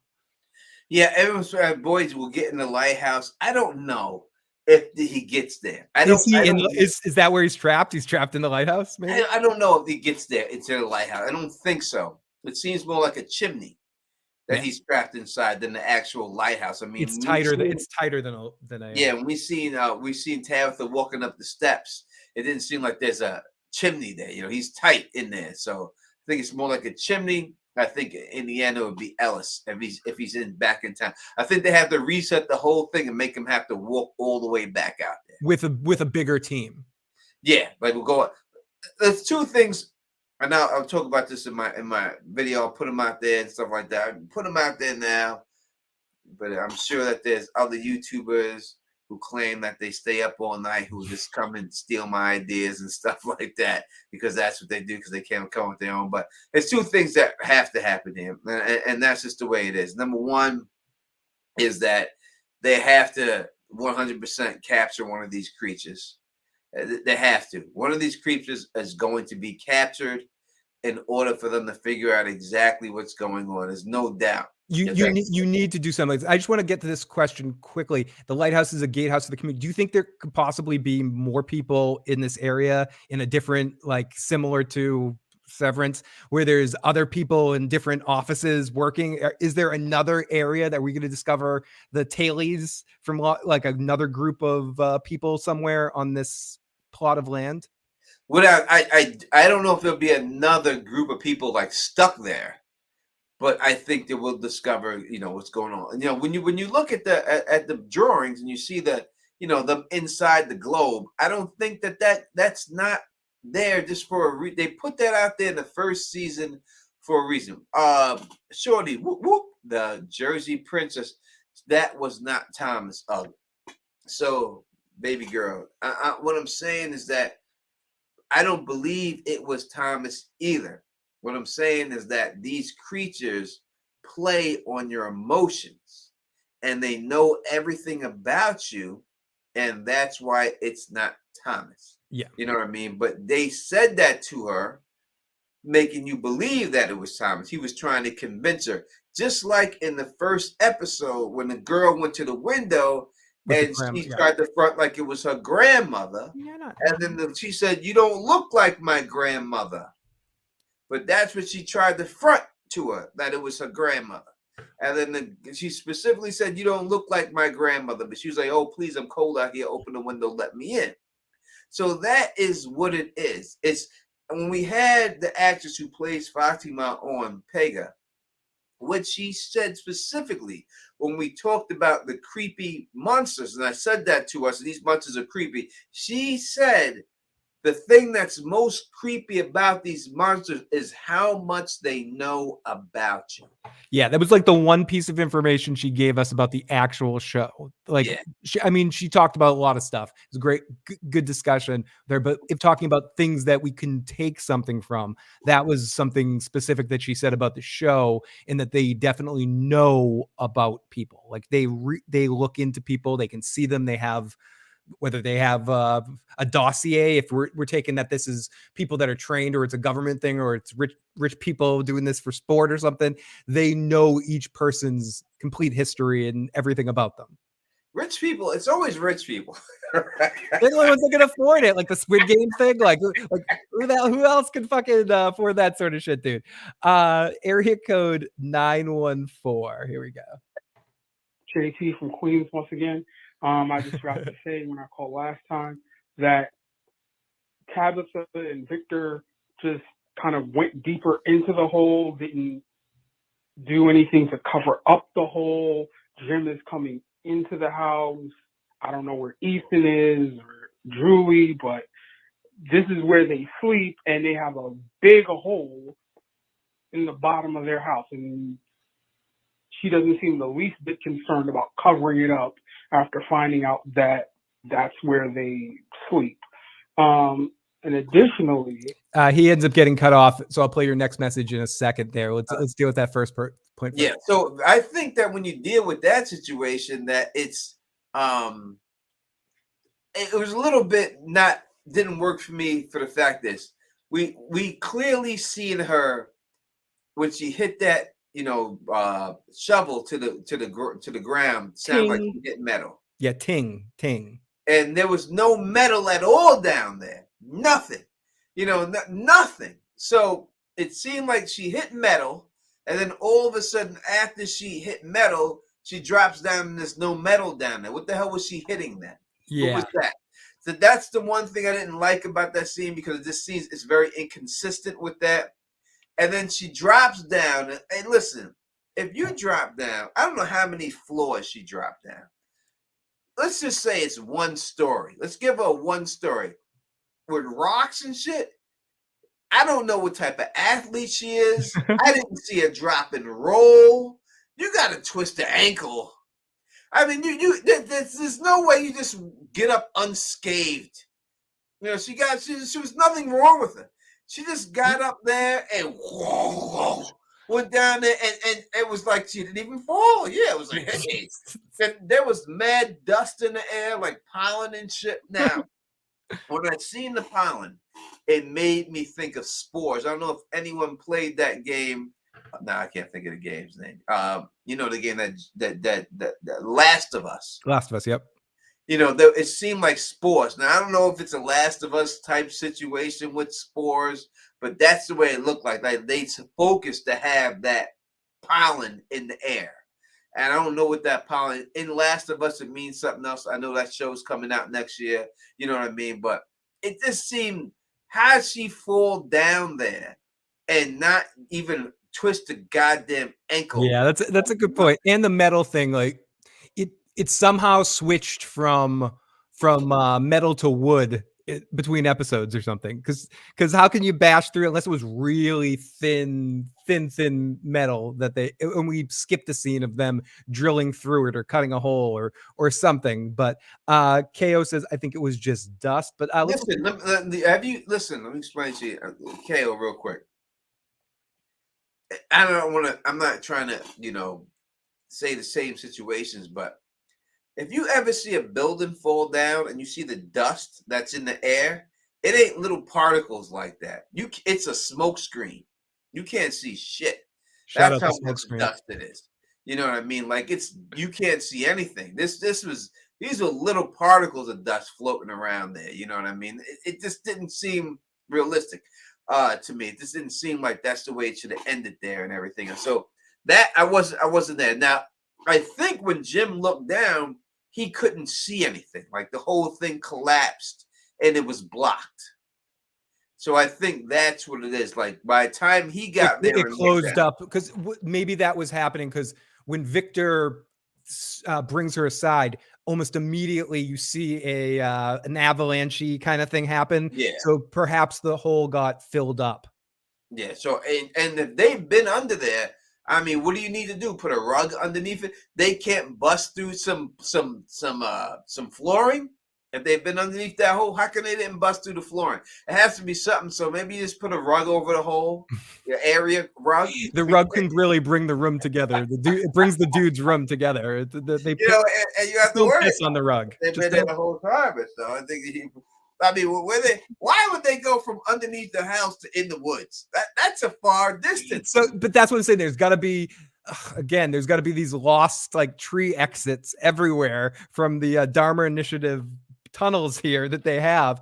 But that's our big question. We're joking about it, but it's true. If we start stretching out in this, the monsters live underground. Do they sleep during daylight hours all the time, or are they up part of that time just walking around? How big are the tunnels? Is this like a weeds like tunnel where this tunnel all the way, like a long huge tunnel all through underneath? Is there just underground tunnels throughout this whole area in the woods that they can come up anywhere, or is there a set area that they have to exit? Do they awake at dark or dusk? But no, again, to Tony's point, they can't just awake because they have to have time to draw the fucking drawings. They have to have time. It takes time. I mean, is it one guy? One guy is the drawer. They're like, dude, you're the low man on the totem. You're the low monster on the totem pole. You're doing the draw. One dude's Picasso in there. You know, like, wait, I gotta put more red in this before we go. I don't like Tony. I don't like killing people. I'm going to draw. You know, like. You know what I mean? So I think the fact that Victor brought up they like to draw. Also, there's a reason why they had him say. Obviously, he's the one drawing the pictures. There's a reason why they had him say it. Yeah. I mean, when it's all said and done, it could be something to do with Victor. Victor could be dirty. Yeah, Victor could be, and to go to that point that we were saying before, a lot of people could be dirty, and they could go a lot of different directions with a season 2 and 3 of this show. So let's finish this message from JT. When I got cut off before, I was saying that Boyd is talking to Sarah in the tent about the worms. You cut them in half, and then they turn into 2. I think that has something to do with like people in the town, or at least his wife, Abby. You know, like people die, but they're not dead. They come back, or in some other way. Like there's 2 versions of everybody and everything like that. I think that they were trying to hint at something about that as well. So do you think these people, I mean, we do see Abby's face in the spiders. Do you think there's any element of when people die and get killed in this town, they get recycled for use by the Monster Brigade, essentially? Is there use to these? Are people going to come back? Oh, I like the actress who plays Abby. So I would like to see her come back. But I don't know if they do that. You know what I mean? I don't know if that's what they do. People are bringing up the snow globe. We'll bring up the picture of the snow globe. Yeah, and I do want to say one other thing about the song that they chose to end the series on. I know I concentrate a little bit too much on music. This place is nowhere. Is the song is basically the chorus of the song. It's just talking about, you want to think about this place. What is this place? What is this place? This place is nowhere.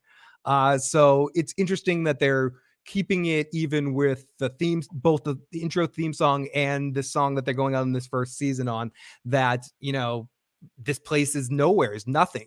So I'm not going to say that relays credence to a parallel dimension, or like they're in some sort of time loop, like a Groundhog's Day kind of thing here. But there is I just wanted to point out the songs here. No, you're right. The songs are extremely important. That's why they bring them up. They're not just picking any song, you know, from there. They're picking these songs specifically. It was a Neil Young song, and it was very, I think, specifically chosen for that particular scene. But are you ready for another voicemail? Real quick, let me bring up this picture because people are asking about the picture. So let's bring this up real quick right here and share that. So here's a picture of the snow. Oh, snow. Okay, we were talking about this last week too. The biodome here. Yeah, of the globe and stuff. So listen, I can't get. I don't know if let me see if I can get it a little bit bigger so we can see it better than that and stuff. That's what he said. Sorry. Sorry, that was stupid. No, that was good. All right, so it does look like, if we look at the houses, that there are darker spots right underneath the houses, and then lighter dirt underneath that. So I guess that could be taken that there are tunnels. Yeah, there's tunnels. There's like an big Dougie underneath everybody's house, and then that's where they're living right here in the tunnels. So I could see that 100%. I definitely could see Now, that. aliens or monsters, again, I don't mean to keep repeating the same thing, but I wonder, are they sentient or are they controlled by something? Are they actually communicating with each other? Do they have a dynamic? Do they have or are they just, they seem like they have more faculty than the average thing. And that's where I think, your thing about aliens kind of makes sense in some ways, because they don't seem like you've known me long enough to know I like riding the fence, they seem like sentient and knowledgeable. Do they have a culture? Do they have, that begs me all those questions where what we got. And this is that Lostian kind of thing where we get an answer that they sleep down there, but it raises 15 more freaking questions. Exactly. It does. If that's what, because I think that they wanted to say that because they wanted to nip, and like people ask, that's a question people ask from where these creatures go in the daytime, right? So they wanted to answer that question. They wanted to give you one answer. Yeah, so they give you some, and that's the answer. They're underneath the ground, right? Some people, I thought initially that they were the birds, but they're not the birds. And I switched before the season ended and said there's two creatures. They're not the birds. The ones that are talking right there are not that. Now you can put up there that hashtag totally not aliens. You can put that up there. I wanted to put it up just because the Star Trek, because they can put it up there. They're wrong, but everyone has the right to be wrong, and I'm here for all you people and everything else like that. Does a monster do they sleep? They have to sleep. I mean, Victor did say they sleep here, so they do. But that's the other question: is Victor a reliable narrator or a reliable information device? At times you think yes, but I don't know. What do you think, Tony? Is Vic? I think Victor is just, personally, I think Victor is just, I said this earlier too, a tool of the boy in white. Like the boy in white has him so wrapped up, his hand so far up Victor's ass that Victor will do whatever the boy in white says. Yeah, I agree with that. That Victor is he's just a puppet right now. And I can't agree with everything he said. I think I'm not saying he didn't get lucky. He said the boy in white helped do this, do that. I believe that was the case, but I don't believe that, Victor is I think he is being taken advantage of for him not being able to his competence not being right there. Hey, Tony, I just typed in the chat. Can you mod me so I can delete best cams? You should be modded. I don't know. I ain't got no mod on my shit. That's crazy. We got mods in there. They'll take okay, care. Best cam. Take care of that. Whoever's modding in the chat. Cams for hot girls. I mean, really? Are we gonna get some hot girls? But they keep deleting their own messages. Like, why are you deleting your own messages, dude? Come on, stop trying to troll. Yeah, hot girls. It's probably these other from YouTubers. No shit. Okay, so here's our next voicemail. Area code. We got a couple more here, but there's still time to get a few more voicemails in. Yes, I would probably be on for probably about 20 more minutes or so. So if anyone has any voicemails or texts, 781-990-8509. But here's one of our last two. Thank you for all the voicemails tonight. You got tonight. We really do. Tonight. Double tonight. Here we go. Hey guys, this is Yvette from California. I have a couple questions. Okay, we'll pause. First of all, do you think the symbol is a sort of like a triquetra, like on the show Dark on Netflix, where it seems to be, it's representing like a cycle, especially because we saw all those multiple dates in the staircase that Tabitha was walking through? And also, do you guys think the number of people on the bus is going to be the same number as those that have died there in the town? Let me know what you think. Thanks. Bye. The second part, you were talking about that a little bit earlier, and I definitely agree with that. I think that they replace the amount of people. When people die, they bring in more people. So I think there is a chance that all the people that died this season, the bus will have that many people. We'll have like a large group to kind of fill out the numbers to equal the amount. Yeah, as the wonderful Mara says in the chat, replenishment. Yes, I do. I think that they're replenishing their food source, or I don't even necessarily mean food source, but their victims there. And as the first part of the question, I'll cater to Tony of talking about like the symbols and such. Sorry, I was adding you as a you were in mine. I don't understand it. That's nuts. I'm sorry about that. No, that's okay. That's okay. I never there was never a reason for me to be a mod, I don't think. Yeah, but I think you and Bridge, I thought y'all were mods. I don't know why y'all weren't mods and everything. No but worries. y'all were mods. So what was it again? I'm sorry. Let me play the first part of the message again. Hey guys, this is Yvette from California. I have a couple questions. First of all, do you think the symbol is a sort of like a triquetra, like on the show Dark on Netflix, where it seems to be, it's representing like a cycle, especially because we saw all those multiple dates in the staircase that Tabitha was walking through, and also.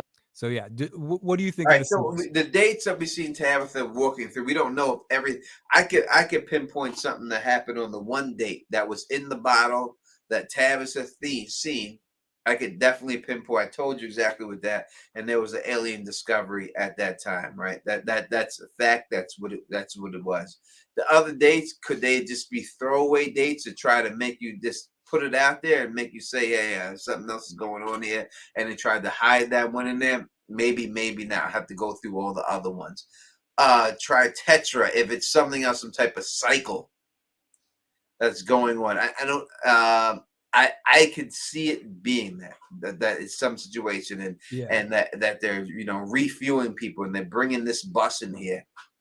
This would be the most people that we've seen. If that bus is full, it'll be the most people that they've ever brought in from West. Because they said 2 cars was the most before. So now they're bringing the whole bus load. Watch there be like one person on the bus. They can just be the bus driver. Yeah, the bus driver or something like that. No idea. You got to at least, the good point, Tony. You have to at least have the bus driver. So there's at least one person on that goddamn bus. So Tony, we were talking a bit about this last week, and I want to mention this because it did start to rain. Are we going to see a flood? Or is next season going to start with a flood? Yeah, we see that, right? So we pulled that up before in the pictures. Let me see if I can pull the pictures up again for you. It's just very interesting that, and again, I mentioned this earlier in the sense that whether aliens, monsters, overseers of human variety, it seems like the weather very, very, very, very conveniently started right when they were trying to do something. Yeah, it's too convenient. Too fucking convenient. Too convenient. There's something else going on there. Window would be, and there'll be this one right now. Here. Orlando, thank you so much for the super chat. Seeing as the bus is coming from Grand Rapids, Michigan, do you think the guys? Yes, we talked about this earlier too. We'll say it a million times. Kenny can get none. Kenny will get no girl. It won't happen. Yeah, that Kenny's getting no ass. There's no doubt about it. That Chrissy's fiance has to be on that bus. Has to be. If they don't, it's a disservice to the writers, and I think there's no reason. They set it up. They set it up almost like they called their shot in this episode with doing. They mentioned that character several times in the episode. There's in your words, it's 100% chance that she's going to be on that damn bus, or she's coming some point next season. Yeah, she has to be, because you say, well, Kenny get both girl. Kenny can't get the one. Nope. Let alone both. Because I'm going to tell you like this. Listen, I want to say something. Don don't want to say nothing. And exactly, Bridge. I agree with you. Why'd you block Best Cam's fun hot girl? She seems like this is what it is, man. Let's play something real quick. I know that people have fantasies. Like, Kenny gonna get both girls. It's usually not the way it works, right? No. There's usually this, what do they call them? Lipstick lesbians or something like that. That's not reality of what it is. I don't think that her girlfriend would be. I would think that she would take the more dominant role. when she's the one that's coming off the bus. So I don't think it would be anything like this. Kenny's in trouble. Basically, Kenny's in trouble. Yeah, Kenny's done. So when we look at this picture right here that we have on the screen, you could see that on the. And we'll get right back to your super chat in a second. I forgot we got more. But if you look at the top of the screen, you can clearly see that the top picture on the left-hand side is people standing on the rooftop, and there's water all around. That there's going to be a flood. That there's a flood there in these pictures. That there's a huge flood. Not just any flood, it's a huge flood because they're hanging on the top of the roofs. That is, Katrina type situation going on there. You know what I mean? So, that's definitely happening without doubt. Now, back to his comment in Super Chat. How come none of the characters have tried to make more talismans? What are your thoughts on making more talismans? Again, I think it's the rock. I don't think it's the symbols on it. I think the symbols are used to let people know what they're used for, but they have no effect on the creatures itself that has something to do with the rock, and that's it. So I don't think, and that rock, if you look at where he found them and the rocks in the wall where they were placed in, you can see that it's totally two different types of rocks that was there. So maybe they don't have access to that rock anymore. I think that's what it was. So you don't think whether you think the symbols mean something or not, you don't think the symbols are the reason that the monsters are able to stay away. It's the actual item itself. It's not. It's the rock. It's not what's carved into it, but it's the rock. It's not. As Emily says in the live chat, the rocks are sacred in some way. Yeah, it's something to do with the rocks. You know what I mean? Because as we've seen in the picture I showed you, the monsters are carving those same exact symbols into the wall. So if that was the symbols, then they wouldn't be able to carve those symbols in there. The symbols on the talismans are probably just a representation of like that these are the monsters' symbols. So they're this is what they do. So the symbol on the talisman, you see the sun setting and you see the sun going, rising, showing that these monsters come out during the sunset, and the sunset when it rises, you're safe. It's just to let you know what it is. You know what I mean? Now, I want to say something real quick. We have 192 people watching right now, close to 200. Thank you so much. If all you guys haven't already, hit that like button and make sure, this is the important part, make sure you subscribe right now. Teflon TV, you don't know it right now, but he's at a very important moment right now in his subscriber count. So make sure you push him up right now. We need to get him to 58.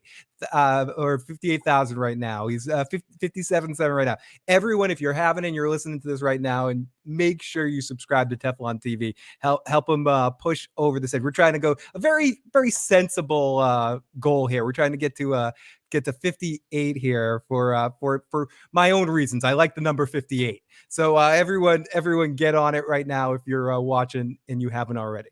Yeah, 58 is a very big number. It's a personal thing, so we have to get Sorry. No, we do have to get the 58. You gotta get I know. I've been watching, Tony. So here we go. Area code 248. Hi, this is Kay from Michigan, first time caller. I think that that kid that Julie saw on episode 2, I don't think that's Thomas. I actually think that might be a friend of Julie's. Stop it real quick. Yep. All right. So thank you, first time caller. Yeah, as people say, Julie's 17, Chrissy's 12. The actress who plays it is 17, or Julie? No. Johnny Utah who we have from Point Break, who's Nia's repaired in the live chat, says Julie is 17, but Christy, the actor, is 27ish. Oh, she's 27ish. Okay. Well, let me double check that, Tony. I'm gonna say something. wait, Tony. Let me double check that. All right, but let's go. Let's go on what she was saying there, real quick. That it was somebody else in the past, or that was somebody else. There's, from what we've seen of the character of Julie, that it seems that she is It Curious. says that she was born July 13th, 2003, so she's 18 years old. 18 years old. We don't say anything there. So she ain't no 27. So I would say, oh, Julie's no way is Julie's body that of a 17-year-old. No, yes, actually, she's 18 years old. We don't want to dwell too much on this, but No, we're not gonna dwell on no 17-year-old girl. But I would say that what we've seen, it seems like she's into women. It seems like that's what she liked.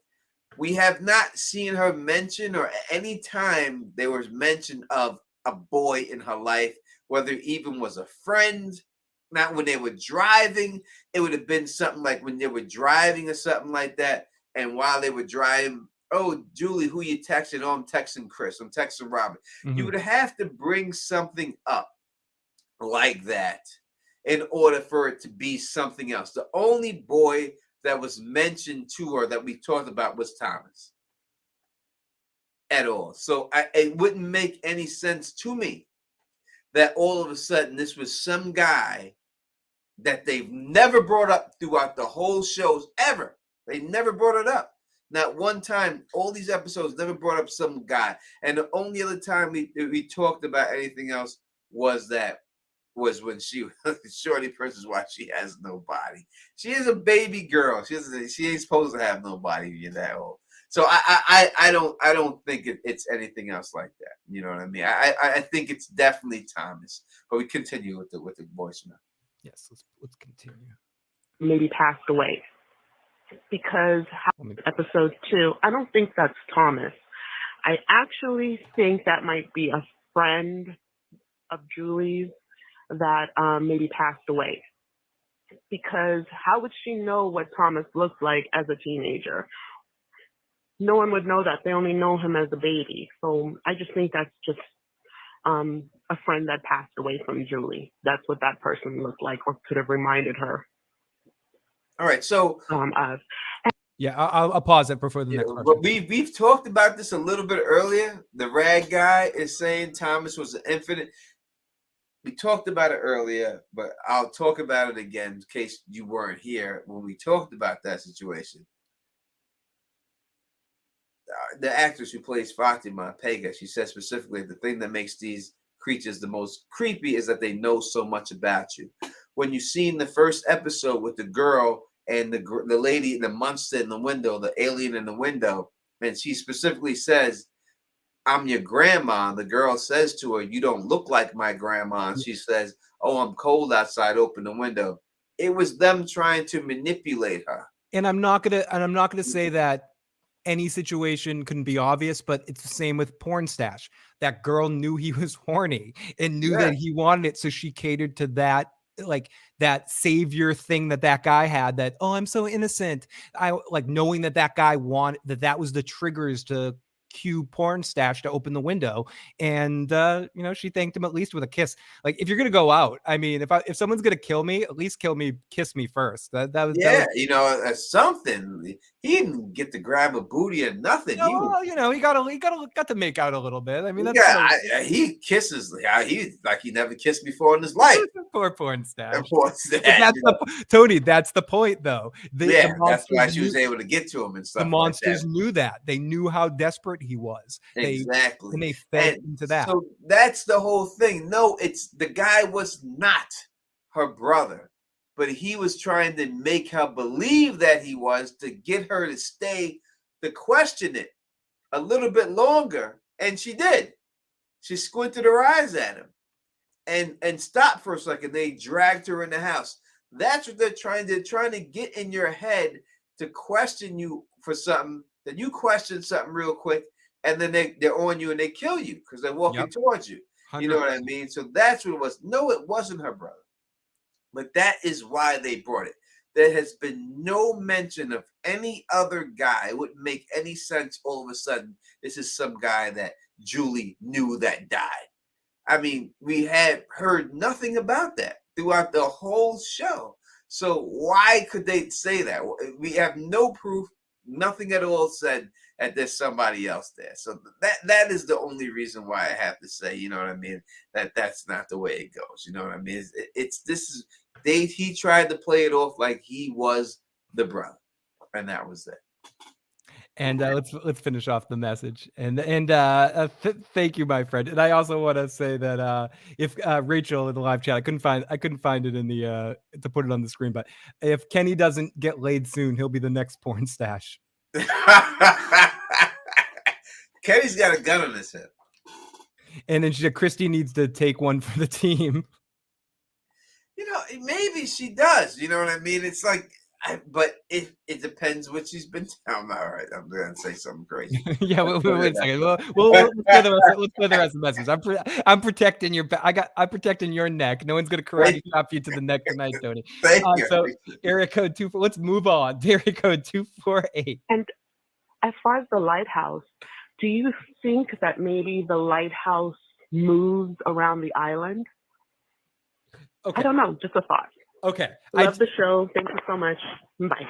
Thank you so much for the call. I do want to say that it's funny that everyone is, because you're not the first person caller that said this. A couple people in the live chat have said it tonight too, that we're all calling it the island because of Lost. It's like just automatically we're all referring to this place as the island. It's not like I've called it the island too. It's not an island.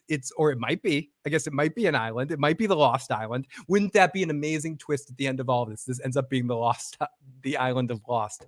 Hurley shows up and Hurley's doing this all. That would be terrible. If it would be awful. And he said people. I just think it's funny that people are referring to it as the island because people say, "Why are people assuming this is an island?" Exactly, KO. That's what I'm saying. It's funny.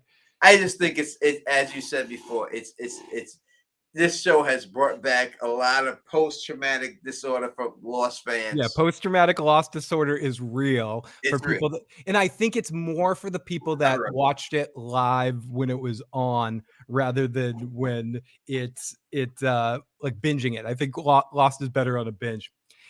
It's an island because it's moving. I mean, it could be an island. I'm not denying the fact that it is possibly an island.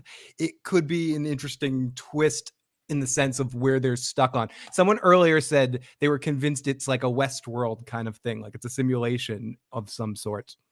Anyone think somebody in the abducted group made a deal, maybe not intentionally, and this was the price, literally their lives? The other people with them were wrong time, wrong place.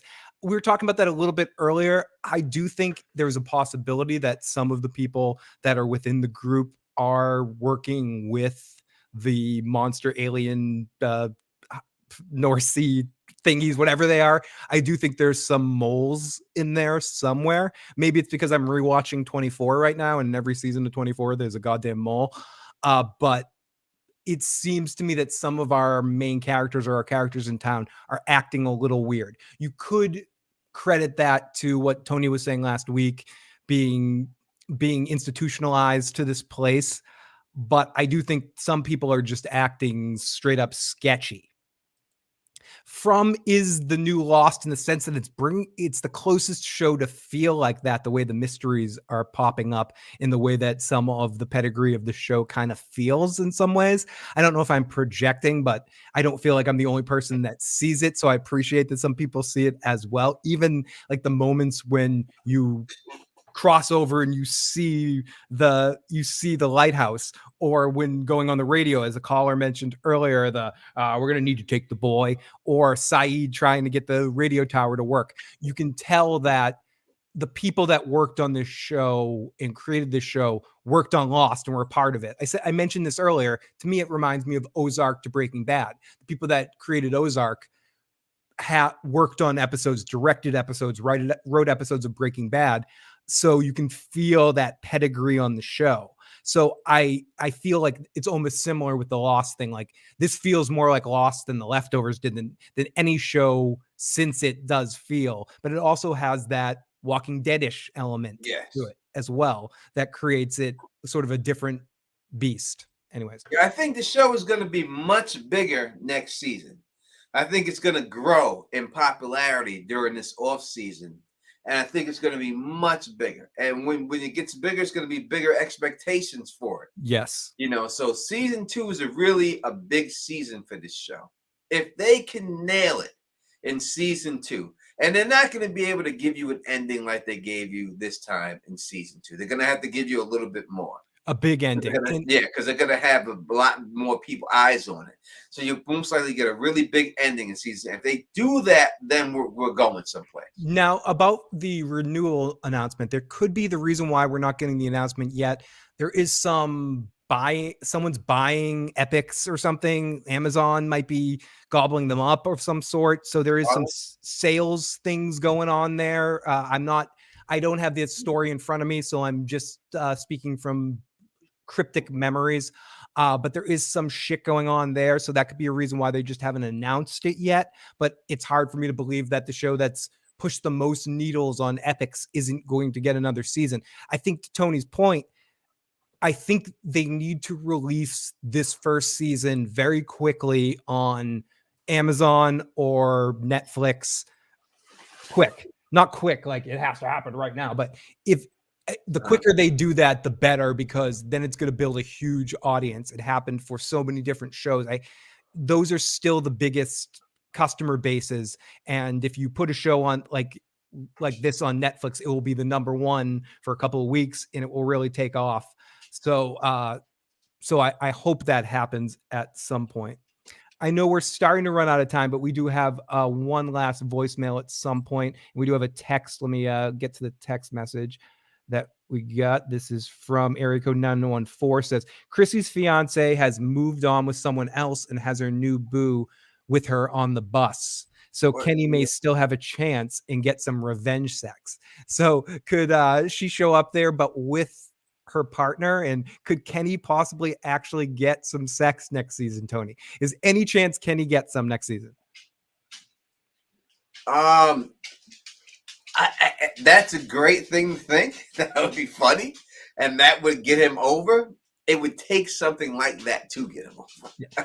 And Tulk, I don't want Netflix taking over this show either. I just want them to air the seasons like what they do with like Better Call Saul.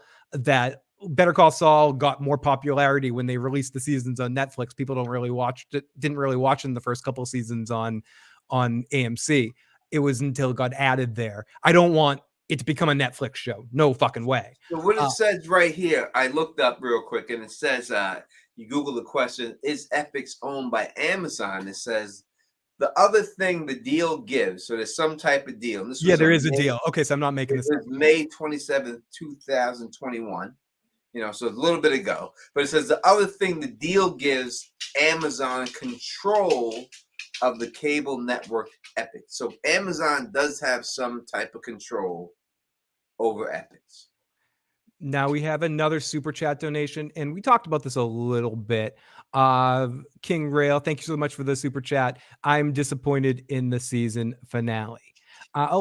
Some people were, and again, I troll the From subreddit. There was a lot of people that were somewhat disappointed that they didn't get answers and that they didn't get monsters. I think that they wanted too much. I know, honestly, I think these people who wanted them to spill the beans on everything in one season. How could you want that? I mean, obviously that was not going to happen, right? If you watch a television show, you should know you're not getting everything. And they're not going to tell you what these creatures are, where they're at, all this. They're not going to give you that in season 1. So I think the expectations was a little bit too much. The only criticism I can somewhat not agree with, but understand, is the fact that after the attack on Colony House, we didn't get any more monsters for the rest of the season. And that is a legitimate, not complaint, but you could say that the attack on Colony House was the peak monster alien incident of the season. And from that point on, we got back to character dynamics of the human drama thing, because it's important for the show that they want to create characters you actually care about, not just people to interchangeable nobodies. So yeah. Should say, nah, we wanted something that there wasn't nothing. We've talked about what we got and everything else. So we learned what happens to the monsters at night. We know what in the daytime. We know where they sleep. They gave us that. We found out where the hole led to. We got that. We found out that the what happened with the radio tower. Yeah, they didn't stretch the radio thing until next season. They didn't stretch the floor thing. So they didn't give you concrete answers. They created more questions in the sense of a show that they're trying to create a multiple season arc here. But they did at least address the main season arcs, which are important to me. Like if they had just taken all these main season arcs and just abandoned them and stretched them out to next season, Tony, I'd have been pissed off as well. But they did deal with them, and then they moved on to different storylines. Now, where's Tabitha going with Victor? What's all that happening? The radio tower thing is interesting, that we know that that's a dead end, and how is the fallout of that going to affect all the people that worked? It's like what Donna was suggesting. Now that everyone tried and it failed, is everyone just going to go into a huge depression around town? Is there going to be a flood now? It raised some more things, but I can also understand people that are dealing with that post-traumatic loss disorder, or and wanted more to finish off this season in case it didn't get a second season, and they were hoping for more answers to show that the show isn't just going to be spinning its wheels like other shows have. So I get the criticism that that the person put in the chat as well, that the listener threw in there, but I'm giving this show, maybe I'm stupid, it's like every time I try to fall in love and it doesn't work, I'm giving this show a chance to disappoint me. Like I'm all in, Tony. Yeah, they got it. They got me right now. They want to shit the bed, then they're gonna shit the bed. Now, whether I'm in the bed with them or not, I'll be in the bed with them. Right? I'm gonna be in the bed with them, and they shit on me, then they shit on me. But I'm in the bed with them right now. They might get messy here, Tony, but we're doing it. You know what I mean? It might be. I'm in the bed with them. How we say this name right here, Marita? Marita Borders, yeah. What if each person on the bus is related to a friend or different people in town?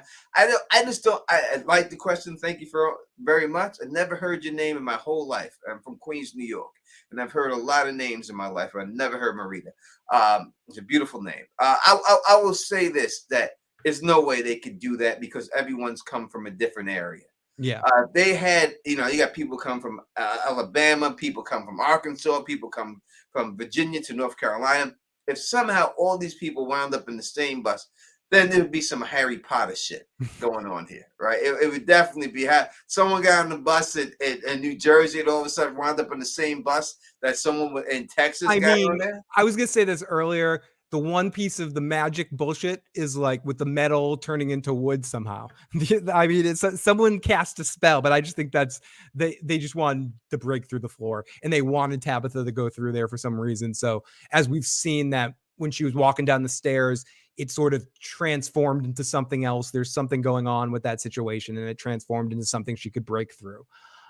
We have one. I'm sorry. Now I'm sorry. Here we go. Now, no, people correcting your pronunciation. This is why Tony doesn't try to pronounce anything. This is why I had to pronounce Pega's name in the live chat too. He's like, you gotta do this. You got, because people do this to me. I'm from Queens, New York. Now I'll say it's Marietta. Okay, I'm sorry, Marietta. Now the name Marietta Gentil Marietta. Okay, sorry, that was stupid. Okay, I know we're running out of time here, but we got, I think, one last call. Emily Siegel, what part of Kew Gardens are you from? I would like to know that. I am from 164th and Jewel Avenue. If you know exactly where that is, you should. If you're in Kew Gardens, you should know that. Well, it depends if you're in Kew Gardens or Kew Garden Hills. She could be up by 71st and Continental or over there by the UA Quartet or something like that. But I'm from 164th and Jewel Avenue. That's OTS. If you're a graffiti artist, you know that as OTS. Right off of Palmer Projects. Now, Fernandez T says, Teflon, do you think they're still aliens? Of course they are. There's no doubt that they're aliens. In fact, there was more proof in this last episode that they are aliens, and I'll put that in the video for you. So. And JT, thank you so much for. I love how your name is JT because I said it like it's just the 2 letters JT, but Yeah, don't say it wrong, Phil, because you know they're gonna correct you in the chat. JT, great job. I've been loving the appointment live stream each week. Thank you so much. Our only disappointment tonight is that LMR couldn't join. I joined us this evening as well. Yeah. But yeah, she's got a family thing going on because the Easter weekend. Happy Easter to everybody and everything else, and that's why she couldn't be here. But next we're gonna be back next week. We'll be here same time. Wednesday. We'll be here Wednesday. I'll talk to you after the stream. I might not be able to be here on Wednesday because I'm going to the Celtics Brooklyn playoff game. Oh, are you? All right, so we'll do it Thursday. We'll go to Thursday, then we'll be here again Thursday next week. Let's set it for Thursday. Phil's got to go see the Boston people lose to Brooklyn, but hey, it's all right. I'm sorry. I'm sorry. The Knicks in the playoffs, or then shut up, Phil. See, you give me Red Sox crap and I don't care, but when it comes to the Celtics, I actually give a shit. We do have one last call. I know we're starting to wrap things up here. 916 from Nancy. Here we go. Here's Nancy. Hi, Nancy from Sacramento here. One thing that's been bugging me, the opening intro of the show, the scene where they have the whirly thing, the thing you spin around in, there's a corpse against the wall. Does anybody know who that is? Love the streams. Thanks. Take care. Thank you. Is that what do you mean the opening intro? The intro to the like when I was like in the music intro and stuff. Is that what she's talking about? Hopefully she see it and she can say it. Yeah, Nancy, if you're in the live chat, let us know. Clarify your question a little bit for Emily didn't say what part of Kew Garden she's from. I'm sorry, Emily. I'm sorry for shitting on your Knicks. I'm actually a Knicks fan. I like the Knicks, especially the Patrick. I don't want to hijack that. I especially like the Patrick Ewing, and I'm a huge Marcus Camby fan for that run that they went on in the playoffs. But yeah, no, I'm just a huge Celtics fan. But. So I don't know what you're saying, what she means by the body on the wall, because I'll pull it up because that's what it is. Sorry, puppy. But let me play the message one more time so we can try to clarify. Hi, Nancy from Sacramento here. One thing that's been bugging me, the opening intro of the show, the scene where they have the whirly thing, the thing you spin around in, there's a corpse against the wall. Does anybody know who that is? Oh, she's talking about Take care. The merry-go-round? Yeah, the merry-go-round, the spinning around thing. Let me see. Let's take a look. If she's talking about that, I think she means that the merry-go-round. Let me see if we can. KO says it's against the porch. When the town was killed and Victor was a kid, there were people who were eaten. Opening music intro, the kids merry-go-round says Jersey Johnny's Electronics Gaming. Great name, Jersey Johnny's. Let's see. Let's go through it. I think we have those pictures. You make me think you're like Crazy Eddie. I'm Crazy Johnny's Electric Gaming. Come on out down to. I don't think these people know it. You have to be in the area to know Crazy. Yeah, you know Crazy Eddie, right? Yeah. Was it Crazy Eddie? The prices are insane. Insane. Sorry, did I age myself with that? No, you're fine. Help, I've fallen. Tony, help, I've fallen and I can't get up. I'm trying to see if in the intro, if there is a picture of a merry-go-round. When I was a little boy. I love how there's the Adam and Eve kind of look there with the first picture. Everyone's demented, the boy in white with teeth and shit. Sorry, Jersey Johnny's Crazy Gaming. Come on down. Nintendo 64 games. We haven't seen this yet. I think this could be Colony House. The burning of Colony House. We talked about that. I think that could be Colony House getting burnt down. Okay, puppy, I'll pet you. Right. Why is there an angry white boy in the drawing? Says is that the angry boy in white? He looks a little older in this picture, the boy in white too. So maybe they've aged him up. They've used some aging software. That picture, they definitely did. And the German Shepherds, I don't see it. I would have to go through. KO in the live chat says she thinks she went a little bit too far. I'll go back to it. What picture are we talking about? So many interesting images here. I'm actually from the Honing family who came from Austria right before Hitler invaded the I Siegel don't see side a of picture Brooklyn. with a merry-go-round in it, though. The diner. That's Victor as the boy in white, I'm telling you. Victor is the boy in white. I wouldn't be surprised. We were talking about that earlier. Is Victor the boy in white? I'm not sure if I remember the merry-go-round. I don't see a merry-go-round in the actual pictures. And I'll have to go back and look. I don't see it myself. Maybe I'm not paying attention. Maybe I don't have the picture itself. But I'll go back and I'll take a look again and do all that, and we'll see if we can figure it out and stuff. Yeah, the intro, there's a lot of very interesting images in that intro. And as Tony was mentioning and I was mentioning earlier, the music's definitely important to the scenes and to the intro as well. Yeah, no doubt about it. Yeah, as Tony was saying, yeah, the boy in white kind of looks like Victor. He does. And the Adam and Eve thing, drawing looks like Ellis and Fatima. So I asked her specifically about that, and she said that she thought that was supposed to be them. So she said that's what she thought. She didn't say that it was them, but in her head, she thought it was supposed to be them. So they didn't confirm or deny it to her, but she thought that's what it was. Oh, that's the Pixies? I didn't know that was the Pixies. For what? The intro song. Oh, it wasn't. Yeah, it's a cover. It's definitely a cover because they didn't. It was sung by that Yeah, woman. yeah, but I didn't know it was the Pixies doing that cover. All right. Is it like the Pixies did this new, like the Pixies minus Kim Deal new Pixies or rad guy? Sorry to get all weird rocky, but is it like new Pixie stuff? I've seen the Pixies and I saw the Breeders a couple of times live. I love all those dudes. He said if the boy in white is Victor, Meg says then they're already dead. I don't know if that's the case. It's hard because Victor's seen the boy in white when he was young, so something's going on. It's hard, you know what I mean? It's hard to see. We'll see. We know what I mean. We'll be back next week. We'll talk some more. We'll do a season 2 prediction video next week. We'll start, we'll go through the pictures. We'll go through everything that we normally do, and and we'll try to get somebody on. Let me see what I can do. I'll contact some more people and see if we can get somebody else. So maybe we get Pegga back on. If not, maybe we'll get Julie, the actress who plays Julie. When we get her on, maybe we'll get the actress who plays Tabitha. Maybe we'll grab her. Maybe we'll grab the man himself. Maybe we'll get one of them on. We're working on it. Yeah, we're definitely, putting the feelers out to him and stuff like that. One day we'll get him. We'll get him. All we gotta do is talk to him. Once we talk to him, he's in. Yeah, we just gotta talk to him and stuff.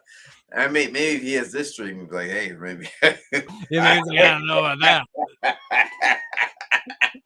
I don't know about those. I don't know about those guys. I got chopped in the throat. He elbowed somebody. I'll be like Chris Farley. Like, remember that time you were on Lost? It was like in Oz. That was like awesome, dude. That was like awesome. That's great, hey, dude. Listen. And why I hate chicken nuggets. You're about to get blocked. Watch how you talk about my New York Jets. And owners, we whipped their ass the last couple of times we played the Giants. The ghost of Vinny Testaverde's haunting the Tony Teflon. That's it. Look. Longstar's trying to. Longstar, don't hate on me, baby. Don't hate on me, baby. Don't hate on me. You should be feeling it too. Definitely is. It is. It's all in good fun. All in good fun. No doubt about it. Yeah, Kay Sarah was Doris Day. Yep. When she's singing and stuff like that. All right, thank everybody for out here. Obviously, let me thank Phil for rocking with us as always. Thank and you, everything Tony. else. Let me shout everybody out here for have a happy Easter this weekend if you can. Definitely have a happy Easter. If you celebrate it, hopefully you have a happy Passover. And Passover. Hope you get a chance to celebrate with the people that you love and everything else. I want to say again, I was going through some stuff and people brought it up in the chat, and I'm very honest about things, especially when it comes to situations of depression and everything else, and I do suffer from situations like that. But I truly do appreciate all the kind comments and everything else like that. You know what I mean? But we'll be back here next week, so hopefully y'all will join us next week. We're not letting this show die. No, we're going. This isn't Dexter or Lovecraft. We're No, going with this. we're in for the long haul with them. Regardless, I said if they, Guten Pesach to all, my friends. that is what it is. So, Oh, and Tony, if people are curious, this coming Monday evening at 10 p.m. Eastern, or maybe 11 p.m., because I think there might be 2 episodes, the new season of Better Call Saul starts, and I will be recapping every episode with Joe, or some episodes with Joe. Some episodes I will unfortunately have to do alone. Maybe I can coerce Tony to join me too occasionally, but it's kind of late in the evening for him on work nights. But because it's a Monday evenings, but I'll be on Monday evenings talking about the new season of Better Call Saul. So make sure if you're into my brand of BS, you subscribe to Phil the Issues Guy for Better Call Saul. I finally can talk about a good show because I just got off The Walking Dead and it really hurt. definitely subscribe to Phil the Issues Guy channel. It's not hard to find him. That's just Google that name. He pops right up. All social media. It's either me or Dr. Phil. It's one of the other. And he's the one with the hair. And so, it's it's still the same. It is what it is. You know what I mean? You get the same thing that you get on here with Phil there, if not even better on his channel. So and Tony always pops over as well too. Pop over there, and I'll be over there doing stuff like that. But so definitely subscribe to his channel. I would love to see some of y'all in the live chat over there rocking with Phil. Definitely do that. You know what I mean? Yeah, we'll be on Monday nights after Better Call Saul. So yeah, Better Call Saul final season, first part. Can't wait. No, look at Michelle Hayes in the building. Let's highlight her comment. Michelle Hayes. Yeah, we'll highlight Michelle. Good That's a night, nice name. guys. That's a nice name, Michelle Right, Hayes. it is. It is. If you like the way to do this, please thumbs up this, spread this across the realm, and as always, subscribe. And until next time, you know who it is. Peace and stay sexy.